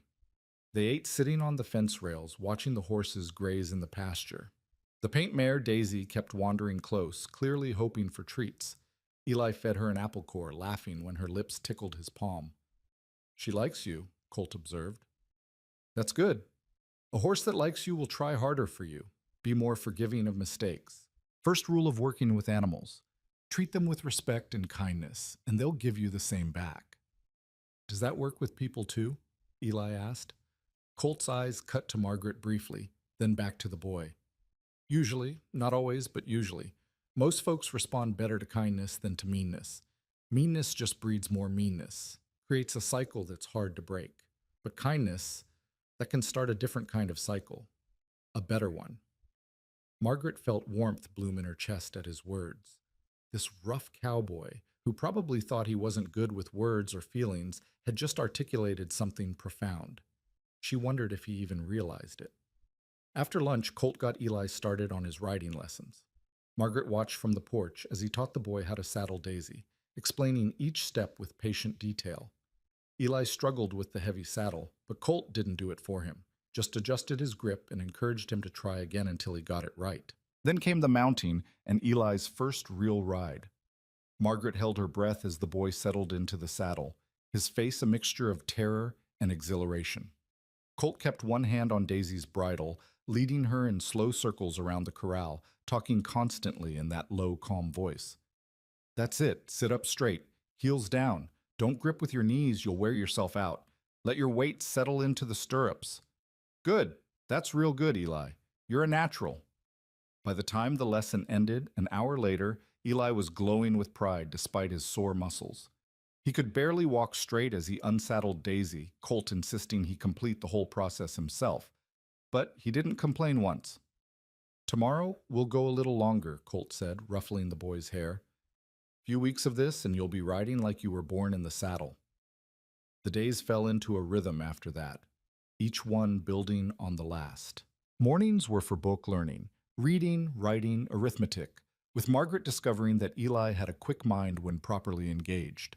Afternoons were for ranch work, with Colt teaching the boy everything from riding to roping to the 100 small tasks that kept a ranch running. But it was the evenings that became Margaret's favorite time. After supper, they would gather around the fireplace, and Margaret would read aloud while Colt mended tack or carved wood, and Eli struggled to stay awake, fighting exhaustion to hear the end of whatever story she was telling. She read them everything: adventure stories, poetry, even bits of history and science. Colt listened as intently as Eli, though he pretended to be focused on his work. One evening, about a week into their new life, Colt surprised them both by pulling out a harmonica and playing. The music was simple, mostly old folk songs and cattle drive tunes, but it filled the cabin with warmth. Eli begged to learn, and Colt patiently taught him the basics, praising each note the boy managed to coax from the instrument. Margaret watched them, her sewing forgotten in her lap, and felt something shift inside her. This was what family felt like, not the formal, rigid structure she'd grown up with in Boston, but something more fluid and genuine. Three people who'd been alone finding comfort in each other's presence, building something new from their shared loneliness. As the weeks passed, the awkwardness between the three of them gradually eased. Colt grew more comfortable with having people in his space, and Margaret learned to read his moods, when he needed silence, when he was open to conversation, when something was bothering him that he wouldn't voice without prompting. Eli blossomed like a plant finally given water and sunlight, filling out physically as regular meals did their work, and growing in confidence as he mastered new skills. But it wasn't all smooth sailing. There were challenges, moments of friction that tested their fragile new bond. The first real conflict came about 3 weeks in, when Eli snuck out early one morning to practice his riding alone. Margaret woke to find his loft empty, and panic seized her. She woke Colt, and they found the boy in the corral with Daisy, trying to mount without supervision. Colt's face was thunderous as he strode across the yard. Eli Turner, what in blazes do you think you're doing? Eli froze, one foot in the stirrup. I just wanted to practice. I didn't think. No, you didn't think. Colt's voice cracked like a whip, and Margaret was startled by the anger in it. You don't ride alone until I say you're ready. You understand me? Horses are dangerous, boy. You make a mistake, you could break your neck, and we wouldn't even know you were hurt until it was too late. I'm sorry, Eli whispered, tears starting in his eyes. I didn't mean to. I don't care what you meant. I care about keeping you safe. Now get down from there. Eli dismounted, his face crumbling, and ran past them toward the cabin. Margaret started to follow, but Colt caught her arm. Let him go. He needs to sit with what he did wrong. He made a mistake, Margaret said, pulling free. He's a child, Colt. Children make mistakes, and they need to learn from them. I'm not going to coddle him into thinking he can do whatever he wants without consequences. There's a difference between teaching consequences and frightening him. Margaret's own temper flared now. You scared him half to death just now. Was that really necessary? Yes, Colt said flatly. Because if I don't scare him now, the horse might kill him later. This ain't Boston, Margaret. Out here, mistakes can be fatal. He needs to understand that. They stood glaring at each other, and Margaret realized this was their first real argument. The first time their different approaches to raising Eli had come into direct conflict. Fine, she said stiffly, but I'm going to check on him, because someone needs to. She found Eli in his loft, face buried in his pillow, shoulders shaking with silent sobs. Margaret climbed up and sat beside him, her hand gentle on his back. I'm sorry, Eli choked out. I didn't mean to make him angry. I just wanted to show him I could do it, that I was learning, that I was worth... Oh, Eli, Margaret's heart broke. You don't have to prove your worth to us. You have nothing to prove. But what if I mess up too much? What if he decides I'm too much trouble and sends me away? So that was the real fear. Margaret should have seen it coming. A child who'd been abandoned, rejected, told he was worthless. Of course he would think any mistake might cost him this new home. Eli, look at me. She waited until his tear-stained face turned toward her. Mr. Colt was angry because he was scared. He was scared you might get hurt. That's not the same as not wanting you here. Do you understand? But I made him so mad. Because he cares about you. People don't get that angry about someone's safety unless they care very much. He's not going to send you away. Neither of us is. This is your home now for keeps, but we need you to be safe, which means following the rules even when you don't like them. Eli nodded slowly, sniffling. I should apologize to him. That would be good, but maybe give him a little time to calm down first. An hour later, Margaret found Colt in the barn, mucking out stalls with more force than necessary. She leaned against the door frame, watching him work. He's terrified you're going to send him away, she said without preamble. Colt's shovel paused mid-swing. What? Eli. He thinks that because he made you angry, you'll decide he's too much trouble. That's why he's so upset, not because you yelled, but because he thinks he might lose this home. Colt set down the shovel and wiped his forehead. That's ridiculous. One mistake doesn't... He stopped, understanding dawning. He doesn't know that, does he? In his experience, one mistake is all it takes. Exactly. Damn. Colt leaned against the stall door, his anger deflating into something more complicated. I didn't mean to scare him like that. When I saw him up on that horse alone, I thought about all the ways it could go wrong. Thought about finding him hurt or worse, and You panicked, Margaret supplied gently, because you care about him. I understand that, Colt, but he needs to understand it too. He needs to hear you say that you were scared for him, not disappointed in him. Colt nodded slowly. I'll talk to him. After chores. And Margaret? He met her eyes. Thanks. For understanding. For helping me understand. That evening, after supper, Colt asked Eli to come outside with him. Margaret watched from the window as they sat together on the porch steps, Colt's hands working a piece of leather while he talked. She couldn't hear the words, but she saw Eli's posture gradually relax, saw him lean against Colt's shoulder, and saw the cowboy's arm come up to hold him close. When they came back inside, Eli's eyes were red, but his smile was genuine. Mr. Colt says I can go back to riding tomorrow, but only with supervision until he says I'm ready for solo rides. That sounds fair, Margaret said. And he says, Eli's voice wobbled. He says even if I make 100 mistakes, even if I mess up every single day, he's not sending me anywhere. Said I'm his, and that's that. That's right, Colt confirmed quietly. That's exactly right. The incident marked a turning point. They'd weathered their first real conflict and come through it intact, maybe even stronger. Eli seemed more secure after that, more willing to make mistakes and ask questions without fear. And Colt and Margaret learned to communicate better, to check with each other before making decisions about the boy, to present a united front even when they disagreed privately. As spring deepened into summer, the ranch work intensified. There was fence mending, cattle branding, hay cutting, and 100 other tasks. Margaret found herself taking on more of the household work to free Colt and Eli for the outdoor labor. She learned to bake bread, to preserve vegetables, to make soap and candles, and all the things a ranch wife would know. She caught herself sometimes thinking that phrase, ranch wife, and had to remind herself that she wasn't Colt's wife. She was just, what?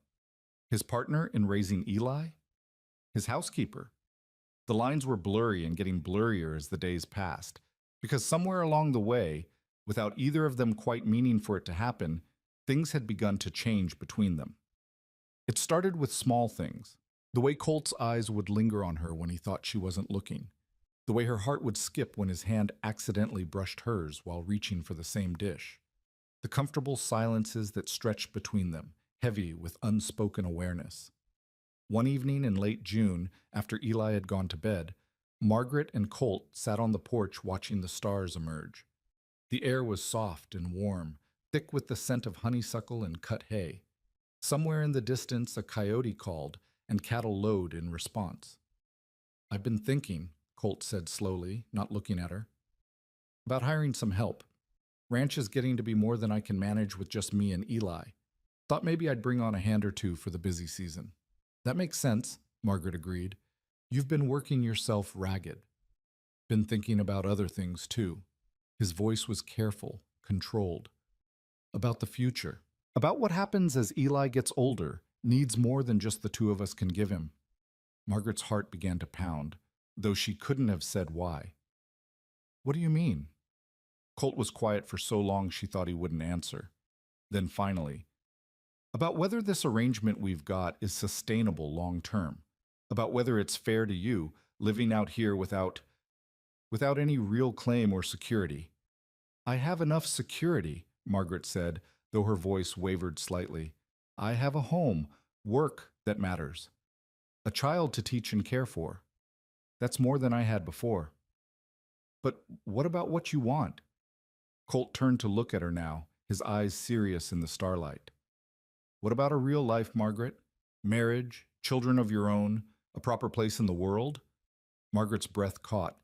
Was he asking what she thought he was asking? Or was he suggesting she leave, find those things elsewhere? "I'm content here," she said carefully. "If you're worried that I'm unhappy or feel trapped, that's not what I'm saying." Colt ran a hand through his hair in frustration. "I'm saying it wrong. What I mean is, these past months, having you here, watching you with Eli, the way you've made this place feel like a home instead of just a house. Margaret, A scream cut through the night, high and terrified. "Eli." They both bolted to their feet and raced inside. Colt took the loft ladder in 3 bounds, while Margaret lit a lamp with shaking hands. She could hear Colt's voice, low and soothing, and Eli's sobbing breaths. "Just a nightmare, son. You're all right. You're safe. I've got you." When Colt climbed down a few minutes later, Eli clinging to him like a burr, the boy's face was pale and streaked with tears. "I dreamed you left me," Eli whispered. "Both of you. I woke up and the cabin was empty and I was alone again, and nobody cared, and... Hey, hey!" Margaret came to them, wrapping her arms around both Eli and Colt. "We're right here. We're not going anywhere." "Promise?" Eli's voice was small and broken. "Promise you won't leave?" "I promise," Margaret said firmly. "I'm staying right here for as long as you need me. Longer." "Me too," Colt added. "Eli, you're stuck with us now. For better or worse, through nightmares and all the rest. We're your family. That means we stay. Understand?" Eli nodded against Colt's shoulder, and Margaret felt tears prick her own eyes. The moment she'd shared with Colt on the porch was gone, interrupted, but maybe that was for the best. Whatever he'd been about to say, whatever question had been forming, this wasn't the time. They got Eli settled back in his loft, both of them staying until his breathing evened out into sleep. When they finally retreated to the main room, the earlier intimacy of the evening had shifted into something more complicated. "I should get some rest," Margaret said quietly. "It's late." "Margaret, wait." Colt caught her hand gently. "What I was trying to say before, It's all right," she interrupted, not ready to hear it, not sure what she wanted him to say. "We can talk another time, when things are calmer." She slipped into her bedroom and closed the door, leaning against it with her heart racing. Out in the main room, she heard Colt moving around, banking the fire, settling into his bedroll. She pressed her hand against her chest, feeling the wild flutter of her pulse, and wondered what she was doing. She'd come here to help a child, to give Eli a chance at a better life. But somewhere along the way, she'd started wanting more. Started noticing the strength in Colt's hands, the kindness in his eyes, the dry humor that surfaced when he was relaxed. Started imagining what it might be like if this arrangement became something more permanent, more real. It was foolish, dangerous. She was letting her heart get tangled up in something that was supposed to be practical, an arrangement for Eli's benefit. But as she lay in bed staring at the ceiling, Margaret couldn't quite convince herself that practical was all this had ever been. Not when her hands trembled every time Colt smiled at her. Not when she caught herself watching him work, admiring the sure, competent way he handled everything from fractious horses to frightened children. Not when the thought of leaving this place, this life, made her chest ache with a loss she hadn't even experienced yet. Outside her door, Colt lay awake too, staring at the dying embers in the fireplace. He'd nearly told her tonight, nearly admitted that he'd fallen for her, that she'd become essential to him in ways that had nothing to do with Eli and everything to do with her laugh, her gentle firmness, the way she made the world seem less harsh just by being in it. But the moment had passed, and maybe that was for the best. She deserved better than a rough cowboy with nothing to offer but hard work and a remote ranch. She deserved education and culture, and a life that didn't involve mucking stalls and mending clothes worn to threads. Still, he couldn't shake the memory of her arms around him when they'd comforted Eli, the three of them tangled together like they were already what he wished they could be. A real family, bound by more than circumstance and good intentions. Above him in the loft, Eli slept peacefully now, his nightmares banished by the knowledge that he was loved and wanted. And in that, at least, Colt could find satisfaction. Whatever else might happen between him and Margaret, they'd given this boy something precious. A home, stability, the security of knowing he mattered. The rest, whatever might or might not develop between two lonely adults who'd found unexpected comfort in each other, would have to wait for another day, another conversation, another moment of courage. For now, it was enough to lie in the darkness and know that he wasn't alone anymore. That just beyond that bedroom door was a woman who'd trusted him enough to risk everything on an impulsive promise. That up in the loft was a boy who called him Mr. Colt, with such affection it made his throat tight. It was enough. It had to be enough. Even if his heart was beginning to whisper that he wanted more. Summer deepened across the Texas hill country, bringing with it long golden days and warm nights filled with cricket song. The ranch thrived under their combined efforts, the cattle growing fat on good grass, the garden Margaret had planted yielding tomatoes and beans and squash. Eli had grown at least 2 inches and filled out enough that his cheekbones no longer jutted sharply from his face. He rode Daisy with confidence now, could rope a fence post 3 times out of 5, and read well enough that Margaret had started him on more advanced texts. But beneath the surface harmony, tension simmered between the two adults. Ever since that interrupted conversation on the porch, something had shifted. They were more careful around each other now, more aware. Their hands never accidentally touched anymore because they were both consciously avoiding it. Their conversations stayed safely impersonal, focused on Eli or the ranch or the weather, never straying into dangerous territory. It was Eli who finally forced the issue, though he didn't mean to. It happened on a Saturday in late July, during their weekly trip to town for supplies. They'd fallen into the habit of going together, the 3 of them, making it an outing that Eli looked forward to all week. This time, as they browsed the general store, Eli had wandered over to look at the candy jars while Colt settled accounts with Morrison and Margaret examined fabric. An older woman Margaret didn't recognize approached Eli, all sharp eyes and sharper tongue. "Well now, aren't you the Turner orphan? Heard you'd run off when Mrs. Halstead died. Caused quite the scandal." Eli's face flushed, but he lifted his chin. "I got a home now. A real home." "Oh?" The woman's gaze cut to Colt and Margaret across the store. "With that cowboy and the dismissed teacher, I suppose. Living out there in sin, from what I hear. What kind of home is that for a child?" Margaret felt the blood drain from her face as several other customers turned to stare. Colt had gone very still, his hand frozen in the act of counting coins, But before either of them could respond, Eli spoke up, his young voice ringing clear and fierce. It's the best home I've ever had. Mr. Colt and Miss Margaret, they care about me. They feed me and teach me and make sure I'm safe. That's more than anybody else ever did, including Mrs. Halstead with all her praying and rules. So I don't care what you think about it. I don't care what anybody thinks. Well, I never, the woman sputtered. That's enough. Colt's voice cut through the store like a knife, quiet but unmistakable in its authority. He crossed to Eli and put a protective hand on the boy's shoulder. Ma'am, I suggest you mind your own business. What happens at my ranch is no concern of yours. The whole town is talking about it, the woman said primly. An unmarried man and a woman living together, raising a child without any legal... The whole town can talk itself blue in the face, Colt interrupted. Won't change a thing. Now, if you'll excuse us, we have shopping to finish. He steered Eli toward the door, and Margaret quickly gathered her parcels and followed, her face burning with humiliation. The ride back to the ranch was tense and silent. Eli wedged between them on the wagon seat, deflated after his brave defense. When they reached home and unloaded the supplies, Eli disappeared to the barn to tend Daisy. Colt stood in the yard, hands on his hips, staring at nothing. Margaret busied herself putting away the groceries, her hands shaking slightly. Margaret, Colt appeared in the doorway. We need to talk. I know. She set down the sack of flour, not looking at him. I know what you're going to say. That maybe this was a mistake. That the gossip will hurt Eli. That perhaps I should find somewhere else. What? No. Colt crossed the room in 3 strides. That's not what I'm saying at all. Margaret, look at me. She finally met his eyes, surprised to find them fierce and determined rather than regretful.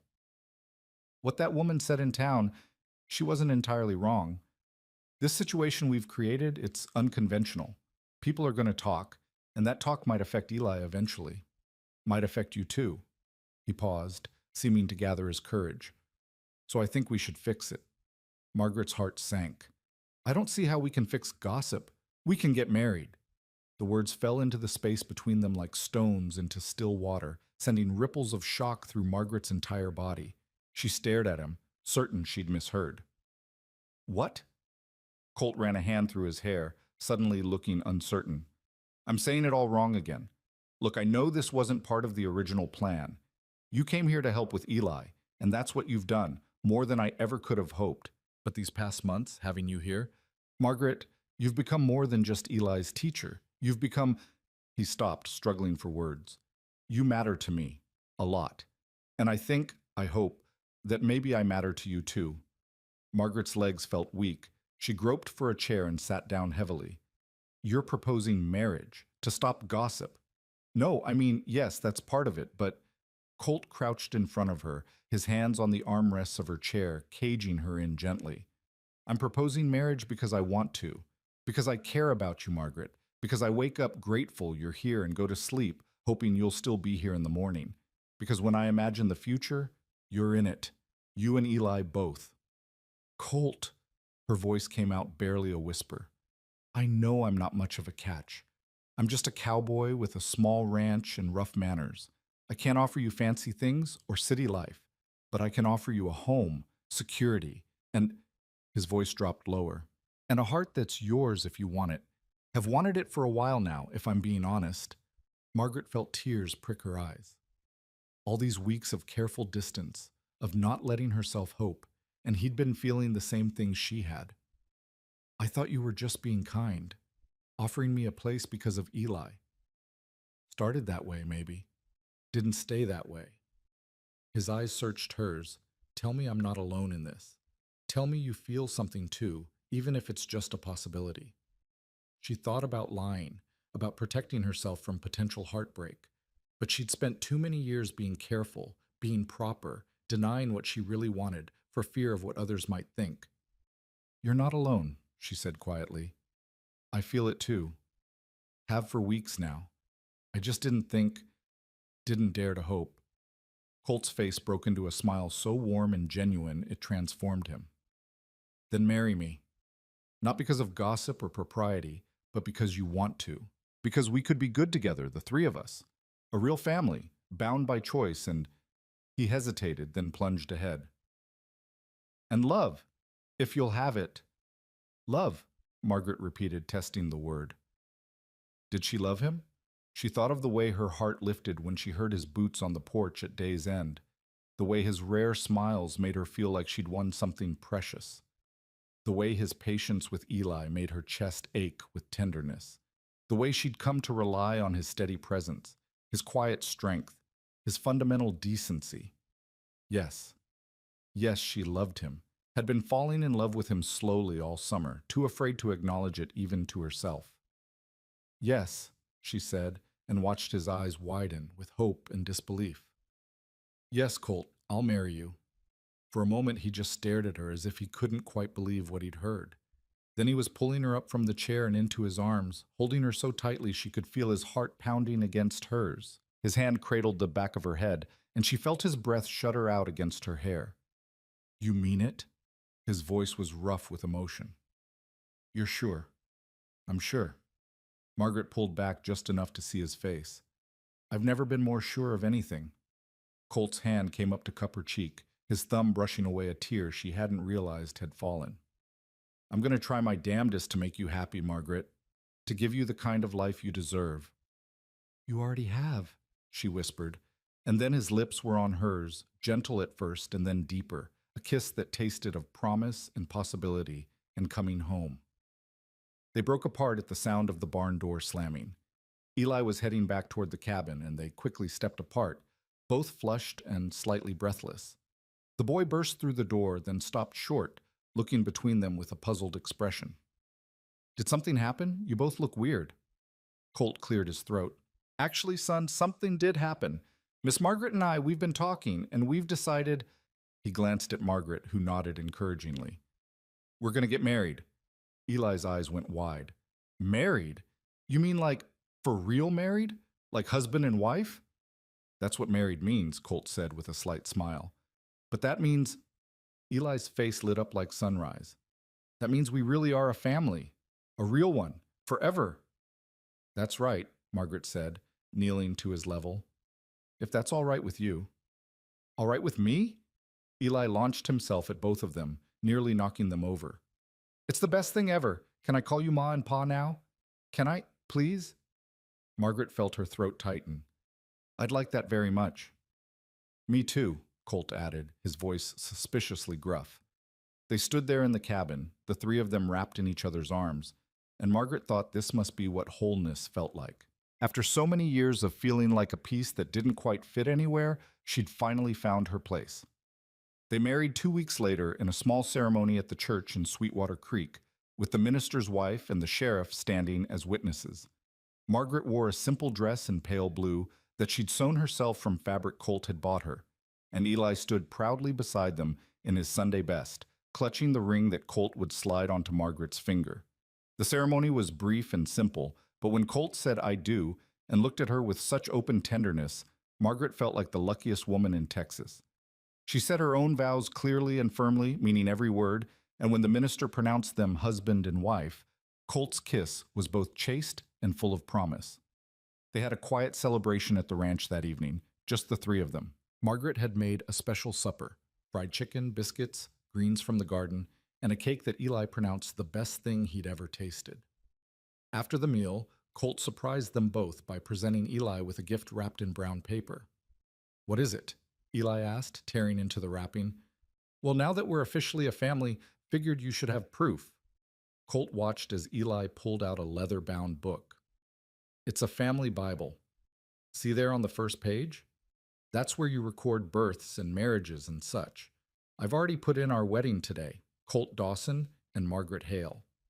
And right under that, I put your name, Eli Dawson, adopted son. Eli stared at the page, his finger tracing the carefully written words. Dawson, he whispered. I'm really a Dawson now. You really are. Have been since the day we brought you home, far as I'm concerned. But now it's official. You're mine. Margaret's ours. Nothing's ever going to change that. Eli's tears came then, but they were happy ones, accompanied by a smile so wide it seemed to split his face. I got a real name, a family name. I belong somewhere. You belong here, Margaret said, pulling him close. You belong with us. Always.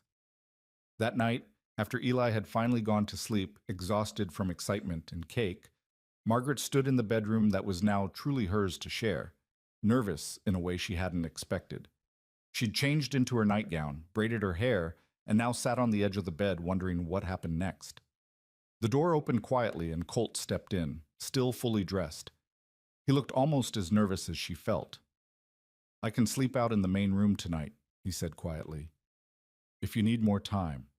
No pressure, Margaret. We can take this as slow as you want. She looked at this man who'd shown her nothing but respect and kindness, who'd given her a home and a family and his name without asking for anything in return. And she realized she didn't want slow. She'd spent enough of her life being careful and cautious. This was her husband, chosen freely, and she wanted to start their life together properly. Stay, she said softly. Please stay. Colt's expression shifted, relief and desire mixing with tenderness. He crossed to her slowly, giving her time to change her mind. But Margaret didn't waver. When he sat beside her on the bed, she turned to face him. I'm nervous, she admitted. I don't really know. That is, I've never... Neither have I, Colt said, surprising her. Not like this. Not with someone who matters. He kissed her then, gentle and patient, and Margaret felt the last of her nervousness ease away. This was right. They were right. Whatever they didn't know, they would figure out together. The weeks that followed their wedding brought a new ease to the household. The awkward tension that had marked the summer dissipated, replaced by genuine intimacy and partnership. Margaret moved her belongings into the main bedroom, and Colt's bedroll disappeared from in front of the fireplace. They fell into the rhythms of married life with surprising naturalness, learning each other's habits and preferences, negotiating the small compromises that sharing a life required. Eli noticed the change immediately and seemed to blossom even more under the security of their official union. He called them Ma and Pa now, without hesitation, and his nightmares became less frequent, then stopped altogether. He worked harder at his lessons, knowing that his place here wasn't temporary or conditional. This was his family, his home, forever. But their newfound happiness was tested sooner than any of them expected. It came in early October, when the first real cold snap of autumn arrived. Colt had been out checking cattle in the north pasture, making sure they were all accounted for before the weather turned. He'd taken Eli with him, teaching the boy to track and count, essential skills for any rancher. They'd been gone since dawn, and Margaret expected them back by mid-afternoon. But the sun sank lower and lower, and still they didn't return. By the time darkness fell, Margaret was pacing the porch anxiously, scanning the horizon for any sign of them. Finally, just as she was about to saddle Bessie and go looking herself, she heard hoofbeats. But only one horse came into view, and her heart plummeted when she saw it was Daisy, with Eli riding double behind someone else. Not Colt. As they drew closer, Margaret realized it was Tom Bennett, their nearest neighbor, and he was holding Eli steady in the saddle. The boy looked pale and frightened. Mrs. Dawson, Tom called as he rode up. Found the boy on the ridge trail. Says Colt's hurt. Margaret's blood ran cold. Hurt? How bad? Don't know. Boy says his horse spooked at a snake, threw him hard, hit his head on a rock. Eli came for help. Where is he? Margaret was already moving toward the barn, her mind racing. West Ridge, near the creek crossing. I've got lanterns and rope in my saddlebag. We need to go now before it gets full dark and we lose the trail. I'm coming with you. Margaret's voice left no room for argument. Ma, I can show you where... Eli started, but Margaret cut him off. No, you stay here. Keep the fire going. Keep the house warm. We'll bring him back. She turned to Tom. How long has he been out there? Maybe 2 hours, near as I can figure. Boy rode hard to get help. 2 hours. 2 hours alone in the cold, injured, possibly bleeding. Margaret fought down panic as she helped Tom saddle a fresh horse. She threw on Colt's heavy coat and grabbed blankets and the first aid supplies she kept in the house. The ride to the West Ridge felt eternal, though it probably only took 30 minutes. Tom led the way with a lantern, following Eli's directions, and Margaret's heart pounded so hard she thought it might burst from her chest. Please let him be all right. Please let us find him in time. Please, please, please. They found him exactly where Eli had said, slumped against a boulder near the creek crossing. His horse stood nearby, reins trailing, apparently having calmed down after throwing its rider. In the lamplight, Margaret could see blood matting Colt's hair on one side, and his face was pale as milk. Colt! She threw herself from the horse before it had fully stopped and scrambled to his side. Colt, can you hear me? His eyes fluttered open, unfocused and confused. Margaret, what are you? Why are you?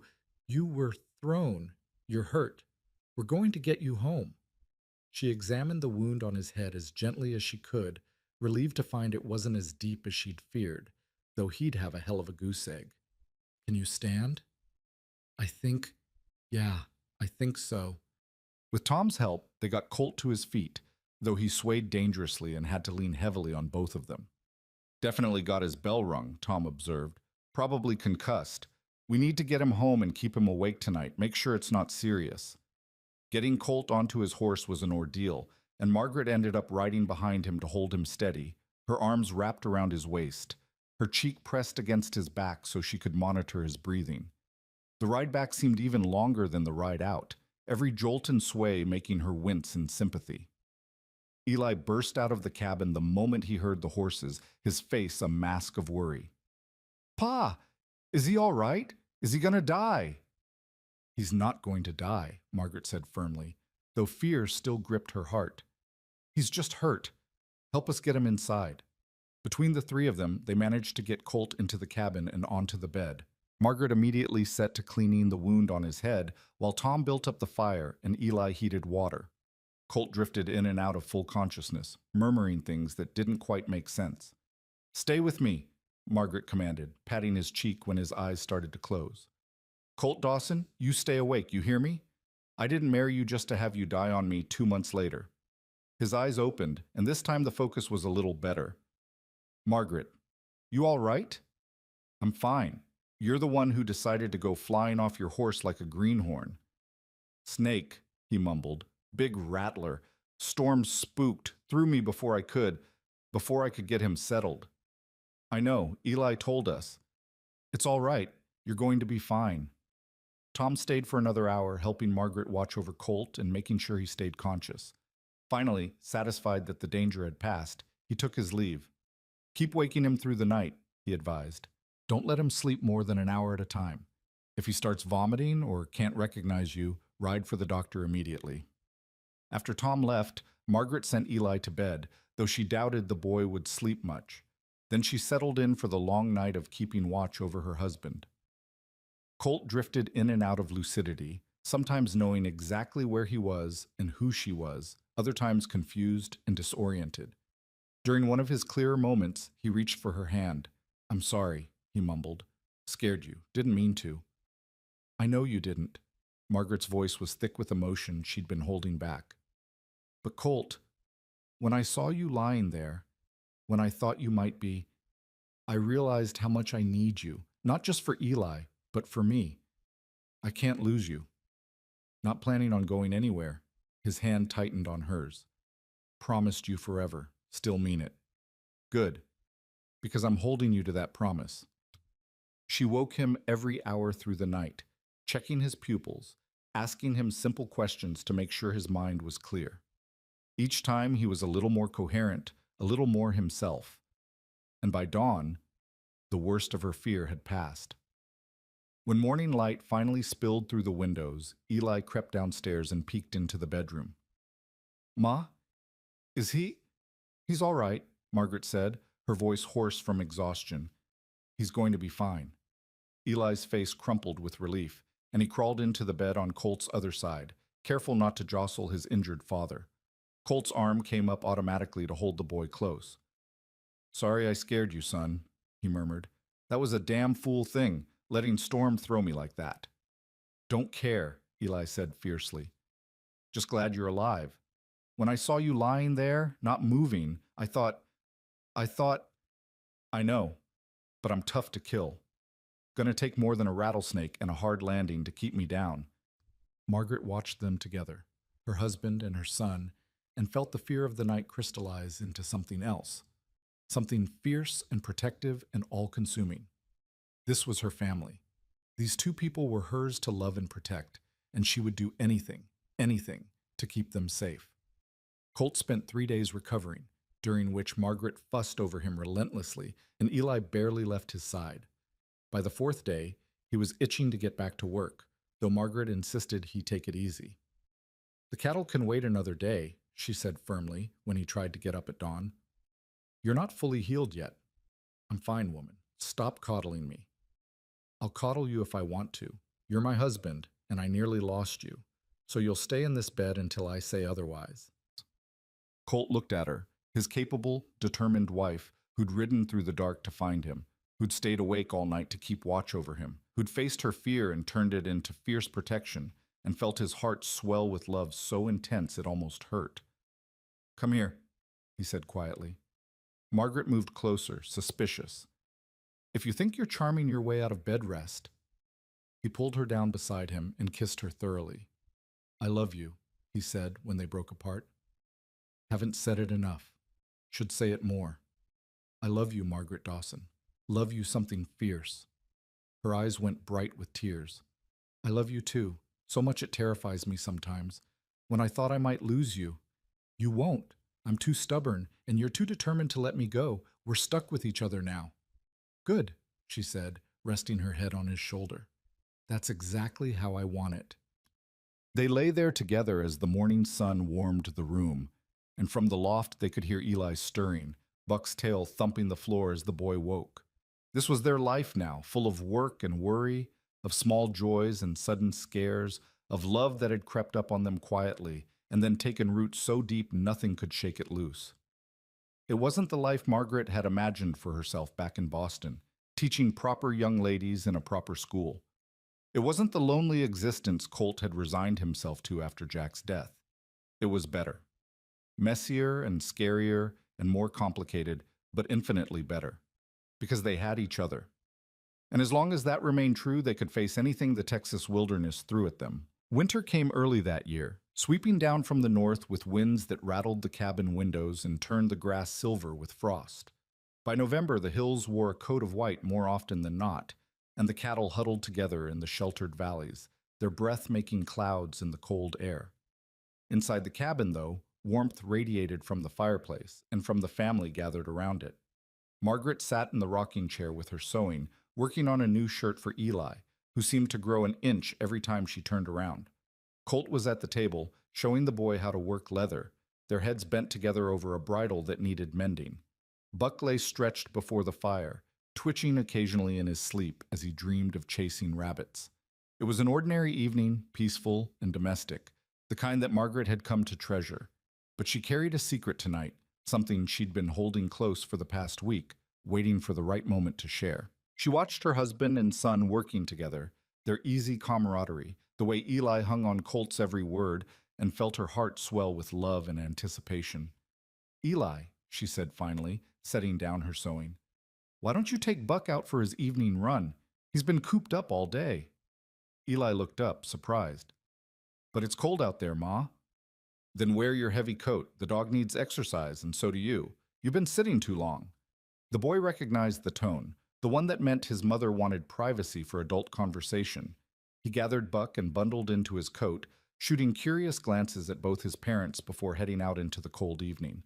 Colt watched him go, then turned to Margaret with a slight smile. "That wasn't subtle." "I wasn't trying to be subtle." Margaret set aside her sewing and moved to the table, sitting across from him. Her hands trembled slightly, and she folded them in her lap to hide it. "I need to tell you something." His expression shifted immediately to concern. "What's wrong? Are you sick? Did something happen?" "Nothing's wrong. At least, I don't think it's wrong. I hope you won't think it's wrong." She was babbling, nervous in a way she hadn't been since she'd accepted his proposal. "Colt, I'm with child." For a moment, he just stared at her, his hands frozen on the leather he'd been working. Then his eyes went wide with wonder and something that looked like fear. You're certain?" "As certain as I can be. I've missed my courses twice now, and I've been feeling sick in the mornings and—" She gestured vaguely. I know the signs, Colt. I'm going to have a baby. We're going to have a baby. Colt stood abruptly, his chair scraping back, and for a terrible moment, Margaret thought he was going to walk away, that this was too much, that she'd somehow miscalculated what he wanted from their marriage. But then he was around the table and pulling her into his arms, holding her so tightly she could barely breathe. A baby, he whispered against her hair, his voice rough with emotion. Margaret, we're gonna have a baby. You're happy? She pulled back to see his face. You're not angry or worried or happy doesn't even begin to cover it. His hand came up to cup her face, his thumb brushing her cheekbone. Scared half to death, but happy. Margaret, I never thought, after everything, I never imagined I'd have this. A wife, a son, and now, his voice broke slightly. Now another child, a baby to raise from the beginning. I'm scared too, Margaret admitted. Childbirth is dangerous out here, so far from doctors, and we'll manage. We'll get through it together. Colt's jaw set with determination. I'll ride to town tomorrow, talk to the midwife. Make sure she knows to be ready when your time comes.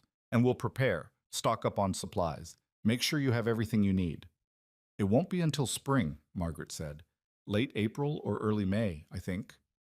Then we have time. He kissed her softly, reverently, as if she'd become something precious and fragile. Time to get ready. Time to tell Eli.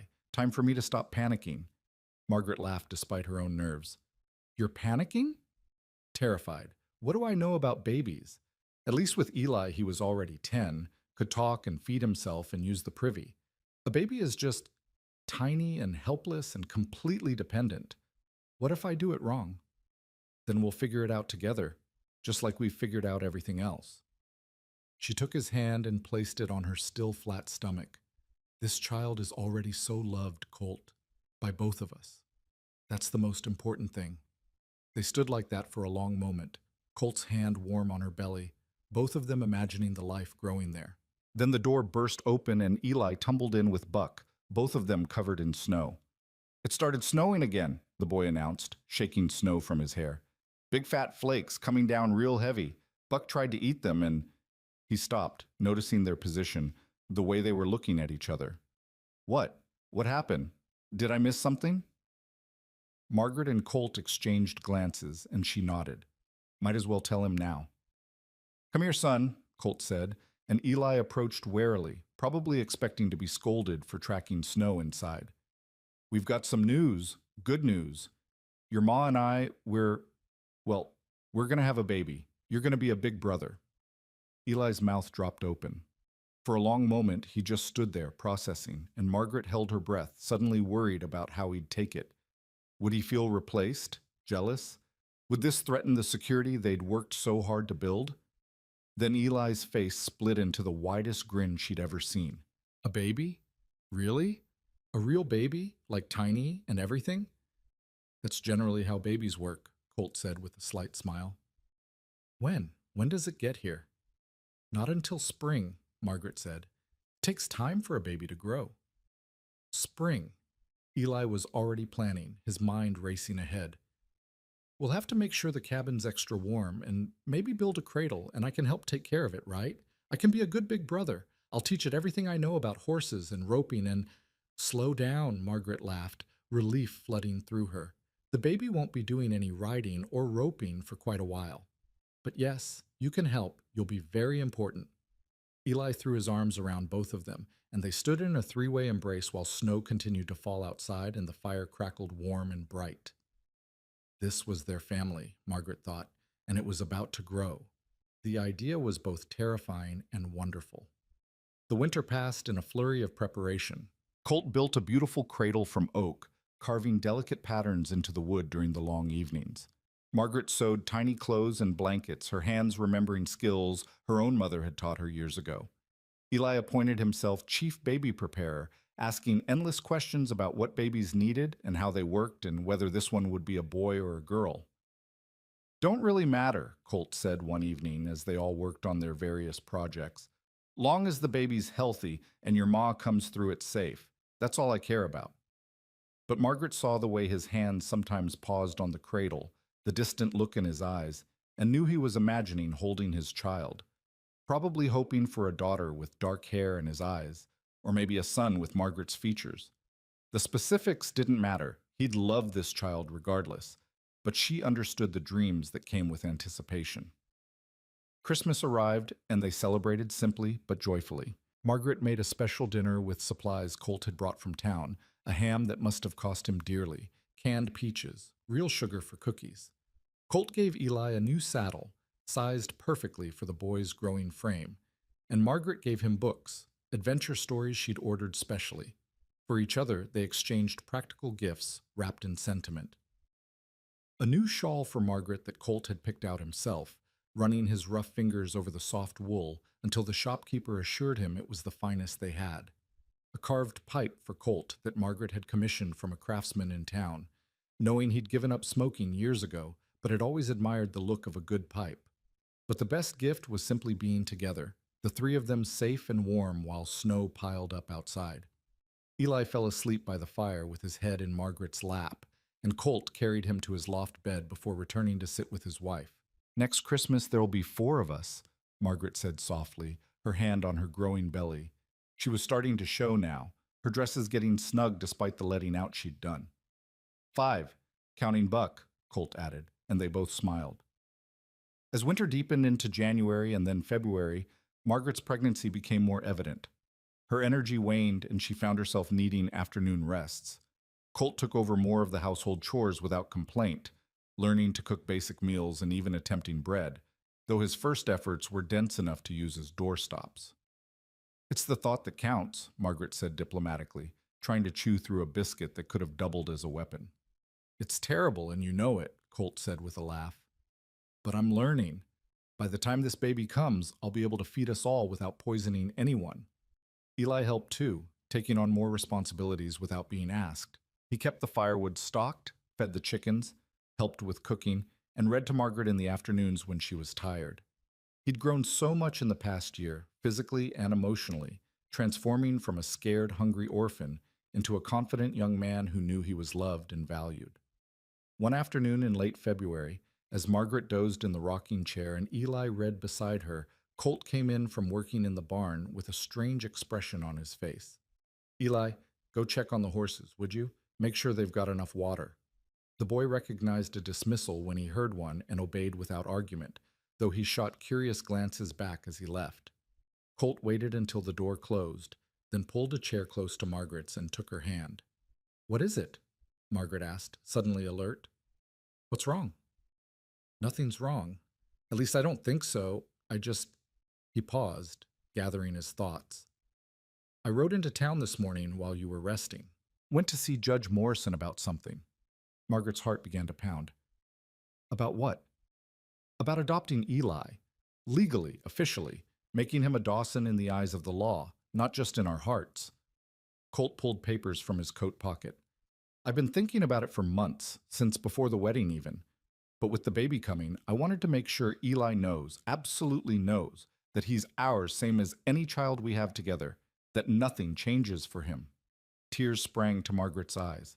"Colt, the judge said we both need to sign, and Eli needs to consent since he's over 10. Then it's official. He'll legally be our son, with all the rights and privileges that come with it, including inheriting the ranch someday." Colt's voice grew rough. "I want him to know he's not just the boy we took in out of charity. He's our son, our first son. And nothing, not the baby, not time, not anything, will ever change that." Margaret couldn't speak for a moment, overwhelmed by love for this man who thought so deeply about a child's heart. "When do we tell him?" "Now, if you're up for it. Together." They called Eli back inside, and the boy came running, probably worried something was wrong with his mother or the baby. His face showed relief when he saw Margaret sitting up and smiling, but confusion when he noticed the papers on the table. "Am I in trouble?" he asked cautiously. "The opposite of trouble," Colt said. "Come sit down, son. We need to talk to you about something important." Eli sat, his eyes darting between them nervously. Margaret reached over and took his hand. "Eli, you know we love you, right?" she began. You know you're our son in every way that matters? Yes, ma'am. His voice was uncertain, clearly not sure where this was going. Well, we want to make it official, Colt said, pushing the papers across the table. These are adoption papers. If you agree, if you want this, we'll sign them and file them with the court. Then you'll legally be Eli Dawson, our adopted son. Not just a boy we're raising, but our actual son. Eli stared at the papers as if they might bite him. But I already call you Ma and Pa. I already am a Dawson. In our hearts, yes, Margaret said gently. But this makes it legal. It means if anything ever happened to us, you'd inherit the ranch. It means no one can ever question your place in this family. It means you're ours forever, officially. Why now? Eli's voice came out small. Is it because of the baby? Because you want your real child to Stop right there. Colt's voice was firm but not harsh. You are our real child, Eli. Have been since the day I found you outside that store and decided nobody was going to make you feel unwanted ever again. The baby coming doesn't change that one bit. In fact, that's exactly why we're doing this now. To make absolutely sure you understand that you're not being replaced or pushed aside. You're our first son, and that's a special place that belongs only to you. Tears streamed down Eli's face now, but he was smiling. You really mean it? I can really be yours? Forever and official. If you want to be, Margaret said. This has to be your choice, Eli. Do you want us to be your parents? Legally, officially, permanently? Yes! The word burst out of him like he'd been holding it back his entire life. Yes, please. I want that more than anything. Colt pulled out a pen and ink. Then let's make it official. You sign here, your ma and I sign here, and then we take it to the judge. Simple as that. They signed the papers together, Eli's handwriting still a little shaky but legible, his full name written carefully, Eli Turner Dawson. Margaret added her signature, then Colt added his large hand steady and sure. When they were done, Eli stared at the papers with wonder. That's it? I'm really your son now? You were always our son, Colt said. This just makes it so the whole world knows it too. Eli launched himself at both of them, and they held him while he cried happy tears, releasing years of fear and uncertainty. He was home. He was wanted. He belonged. And now he had proof, signed and legal and permanent. Spring arrived gradually, the snow melting to reveal green grass and wildflowers that painted the hills in brilliant colors. Margaret grew larger and slower, her belly now prominent, the baby moving actively inside her. She felt the flutter of tiny kicks and would take Colt's hand and place it where the baby moved, watching his face light up with wonder. Strong one, he'd say, feeling the movements. Gonna be a fighter. Takes after its father, then, Margaret would reply, and Colt would flush with pleasure. As April turned warm and beautiful, they began to prepare in earnest for the birth. Mrs. Henderson, the midwife from town, made a visit to check on Margaret and gave her approval. Baby's positioned well, mother's healthy, should be a straightforward birth, God willing. Send word when her pains start, and I'll come immediately. But as Margaret's due date approached, she grew anxious. Childbirth had killed so many women she'd known. Her own mother had died bringing a stillborn son into the world when Margaret was 15. What if something went wrong? What if she left Colt alone with 2 children and a ranch to manage? What if... Stop, Colt said one night, finding her awake and staring at the ceiling. I can hear you thinking from here, and it's not good thoughts. I'm scared, Margaret admitted. Women die in childbirth all the time, Colt, especially out here, so far from... You're not going to die. His voice was absolute, as if he could command reality itself. I won't let you. We've come too far, built too much. You don't get to leave me now, Margaret Dawson. I won't allow it. Despite her fear, she smiled. You're very bossy for someone who has no control over the situation. Then control it you will. You're the strongest woman I know. You'll get through this because you're stubborn and determined, and you've got 2 people depending on you. 3, counting me. And you don't quit on people who need you. That's not who you are. His faith in her was both comforting and terrifying. But as she lay there with his hand on her belly, feeling their child move beneath his palm, Margaret made a decision. She would fight for this. For the baby, for Eli, for Colt, for the life they'd built together. She would survive because the alternative was unthinkable. The pain started on a warm evening in late April, just as the sun was setting and painting the sky in shades of orange and gold. Margaret was setting the table for supper when the first contraction hit, taking her breath away with its intensity. "Colt!" she gasped, and he was at her side immediately. "It's time? It's time. You need to ride for Mrs. Henderson. Eli, you'll need to—" "I'm not leaving you," Colt said flatly. "Eli can ride for the midwife. He's more than capable. But no arguments. Eli, saddle Daisy and ride fast but safe to town. Bring Mrs. Henderson back. Can you do that?" The boy was already moving, fear and excitement warring on his face. "I can do it, Pa. I'll be fast." He was out the door in moments, and they heard Daisy's hoofbeats fading into the distance. Colt helped Margaret to the bedroom and began gathering the supplies they'd prepared: clean cloths, hot water, everything Mrs. Henderson had told them they'd need. The labor was long and hard. Contractions came in waves, each one stronger than the last, stealing Margaret's breath and making her cry out despite her determination to be brave.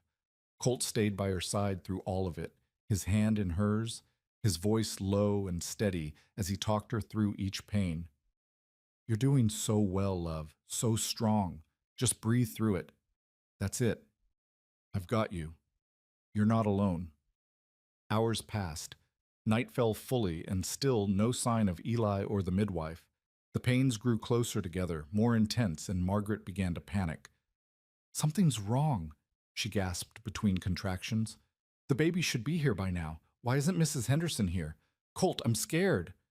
I know you are. But you're doing fine. The baby's coming, I can tell. We might just have to do this ourselves." "You can't. You don't know how to—" "I've birthed calves and foals," Colt said, with a calmness he clearly didn't feel. "Can't be that different. And you're going to tell me what to do, and we're going to get through this together, just like everything else." Another contraction hit, stronger than all the others, and Margaret felt an overwhelming urge to push. "Colt, the baby's coming now!" He moved to the foot of the bed, his hand steady despite the fear in his eyes. "All right then. When the next pain comes, you push. Push as hard as you can. I've got you, Margaret. We're going to meet our baby." The next few minutes were a blur of pain and effort, and Colt's voice guiding her through it. Margaret pushed with everything she had, pouring all her strength and determination into bringing this child safely into the world. And then, just as she thought she couldn't endure another moment, she heard it. A baby's cry. High and indignant, and absolutely perfect. "It's a girl," Colt breathed, his voice full of wonder. "Margaret, we have a daughter." Tears streamed down Margaret's face as Colt carefully cleaned their daughter and wrapped her in soft blankets. He placed the tiny bundle in Margaret's arms, and she looked down at the small red face, the screwed-up eyes, the perfect tiny fingers, and fell completely in love. "Hello, little one," she whispered. "We've been waiting for you." The baby, their daughter, had a shock of dark hair, and when she finally opened her eyes, they were the same gray-blue as her father's. She was perfect and healthy and more beautiful than anything Margaret had ever seen. "You did it," Colt said, his hand gentle on Margaret's hair. "You were amazing, so strong. I'm so proud of you." "We did it," Margaret corrected, looking up at him. "I couldn't have done it without you." They sat like that, the three of them, as dawn began to break outside. And that's how Eli and Mrs. Henderson found them when they finally arrived, rushing in breathless and worried. I'm sorry, Eli gasped. "Mrs. Henderson was delivering another baby, and it took so long to—" He stopped, seeing the bundle in Margaret's arms. "Is that—" "Come meet your sister," Margaret said softly. Eli approached slowly, almost reverently. When he got close enough to see the baby's face, his expression transformed into pure wonder. "She's so small, so perfect. What's her name?" Colt and Margaret exchanged glances. They discussed names over the winter, but now, looking at their daughter, they both knew what felt right. "Hope," Colt said. "Her name is Hope Dawson." "Hope," Eli repeated, testing it. "I like that. That's a good name." He looked up at his parents, his eyes shining. "Can I hold her?" Margaret glanced at Mrs. Henderson, who'd been examining her and pronouncing everything normal, and the midwife nodded with a smile. Support her head, Margaret instructed as she carefully transferred the baby into Eli's arms. The boy held his sister with exaggerated care, as if she might break. Hope looked up at him with unfocused baby eyes, and Eli grinned. Hi, Hope. I'm your big brother, Eli. I'm going to teach you everything I know, how to ride horses and read books, and his voice cracked slightly. And I'm going to make sure you always know you're loved and wanted. Promise. Colt wrapped his arm around Margaret, and they watched their son hold their daughter as morning light filled the room. Mrs. Henderson busied herself with cleanup and checking on both mother and baby, pronouncing everyone healthy and praising Colt for his work. Not many men could do what you did, she said. You've got steady hands and a cool head, Mr. Dawson. Just did what needed doing, Colt said, though he looked exhausted now that the crisis had passed. Wasn't about to let anything happen to either of them. After Mrs. Henderson left with instructions to send for her if anything seemed wrong, the family settled into their new reality. Hope nursed eagerly, much to Margaret's relief, and then fell asleep in the cradle Colt had made. Eli refused to go to his loft, instead curling up on the floor beside the cradle so he could keep watch over his sister. That first day blurred into the next, and then into a week, and then a month. Hope was a good baby, healthy and content, sleeping and eating on a predictable schedule. Eli was a devoted big brother, always wanting to help, to hold her, to make her smile. And Colt was transformed by fatherhood in a way Margaret hadn't expected. She'd known he'd love the baby, of course, but seeing him with Hope was something else entirely. The way his entire face softened when he looked at her, the way he'd walk her around the cabin at night when she was fussy, singing old cowboy songs in his rough voice until she settled. The way he'd cradle her against his chest while he worked at the table, one hand busy with some task while the other held his daughter secure. One evening in early summer, Margaret stood at the bedroom door watching the scene in the main room.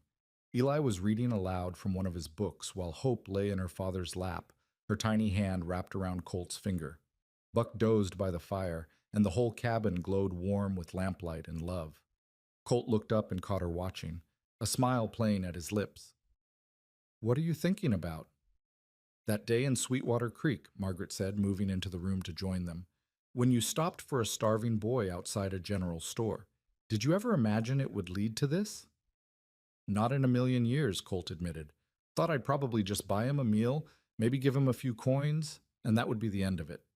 Never imagined." He looked around the cabin, at Eli reading, at Hope sleeping in his arms, at Margaret settling beside him. "Never imagined I'd end up with everything I never knew I wanted." "Do you remember what you told me that night?" Eli asked, looking up from his book. "What you said to me when I was sitting there thinking nobody cared?" "I remember," Colt said quietly. "You said I care, always. And you meant it. You really meant it." Eli's voice was thick with emotion. "You changed my whole life with those 3 words, Pa. Gave me a family, a home, a future, everything." "You changed mine too," Colt replied. "Both of you did. I was just existing before, going through the motions, but you two, and now this little one, you made me start living again, made all this mean something." Margaret leaned against her husband's shoulder, her hand resting on Hope's small back. "We saved each other, I think. All of us. We were all lost in our own ways, and somehow we found our way to each other." They sat in comfortable silence for a while, the only sounds the crackling of the fire and Hope's soft breathing and the occasional turn of a page as Eli continued reading. Outside, the Texas night was alive with summer sounds, crickets and tree frogs, and the distant lowing of cattle. The hills rolled away in darkness, but here in this small cabin, light and warmth and love held back the night. "I've been thinking," Margaret said eventually, "about what to tell Hope when she's old enough to ask about how our family came to be, about how we found each other." "What will you tell her, Sheet?" Colt asked. Margaret considered, her fingers playing with Hope's downy hair. "I'll tell her about a boy who thought nobody cared and a cowboy who proved him wrong, about a teacher who took a chance on an unconventional life, and about how the bravest thing we ever did was choose each other. I'll tell her that family isn't always about blood.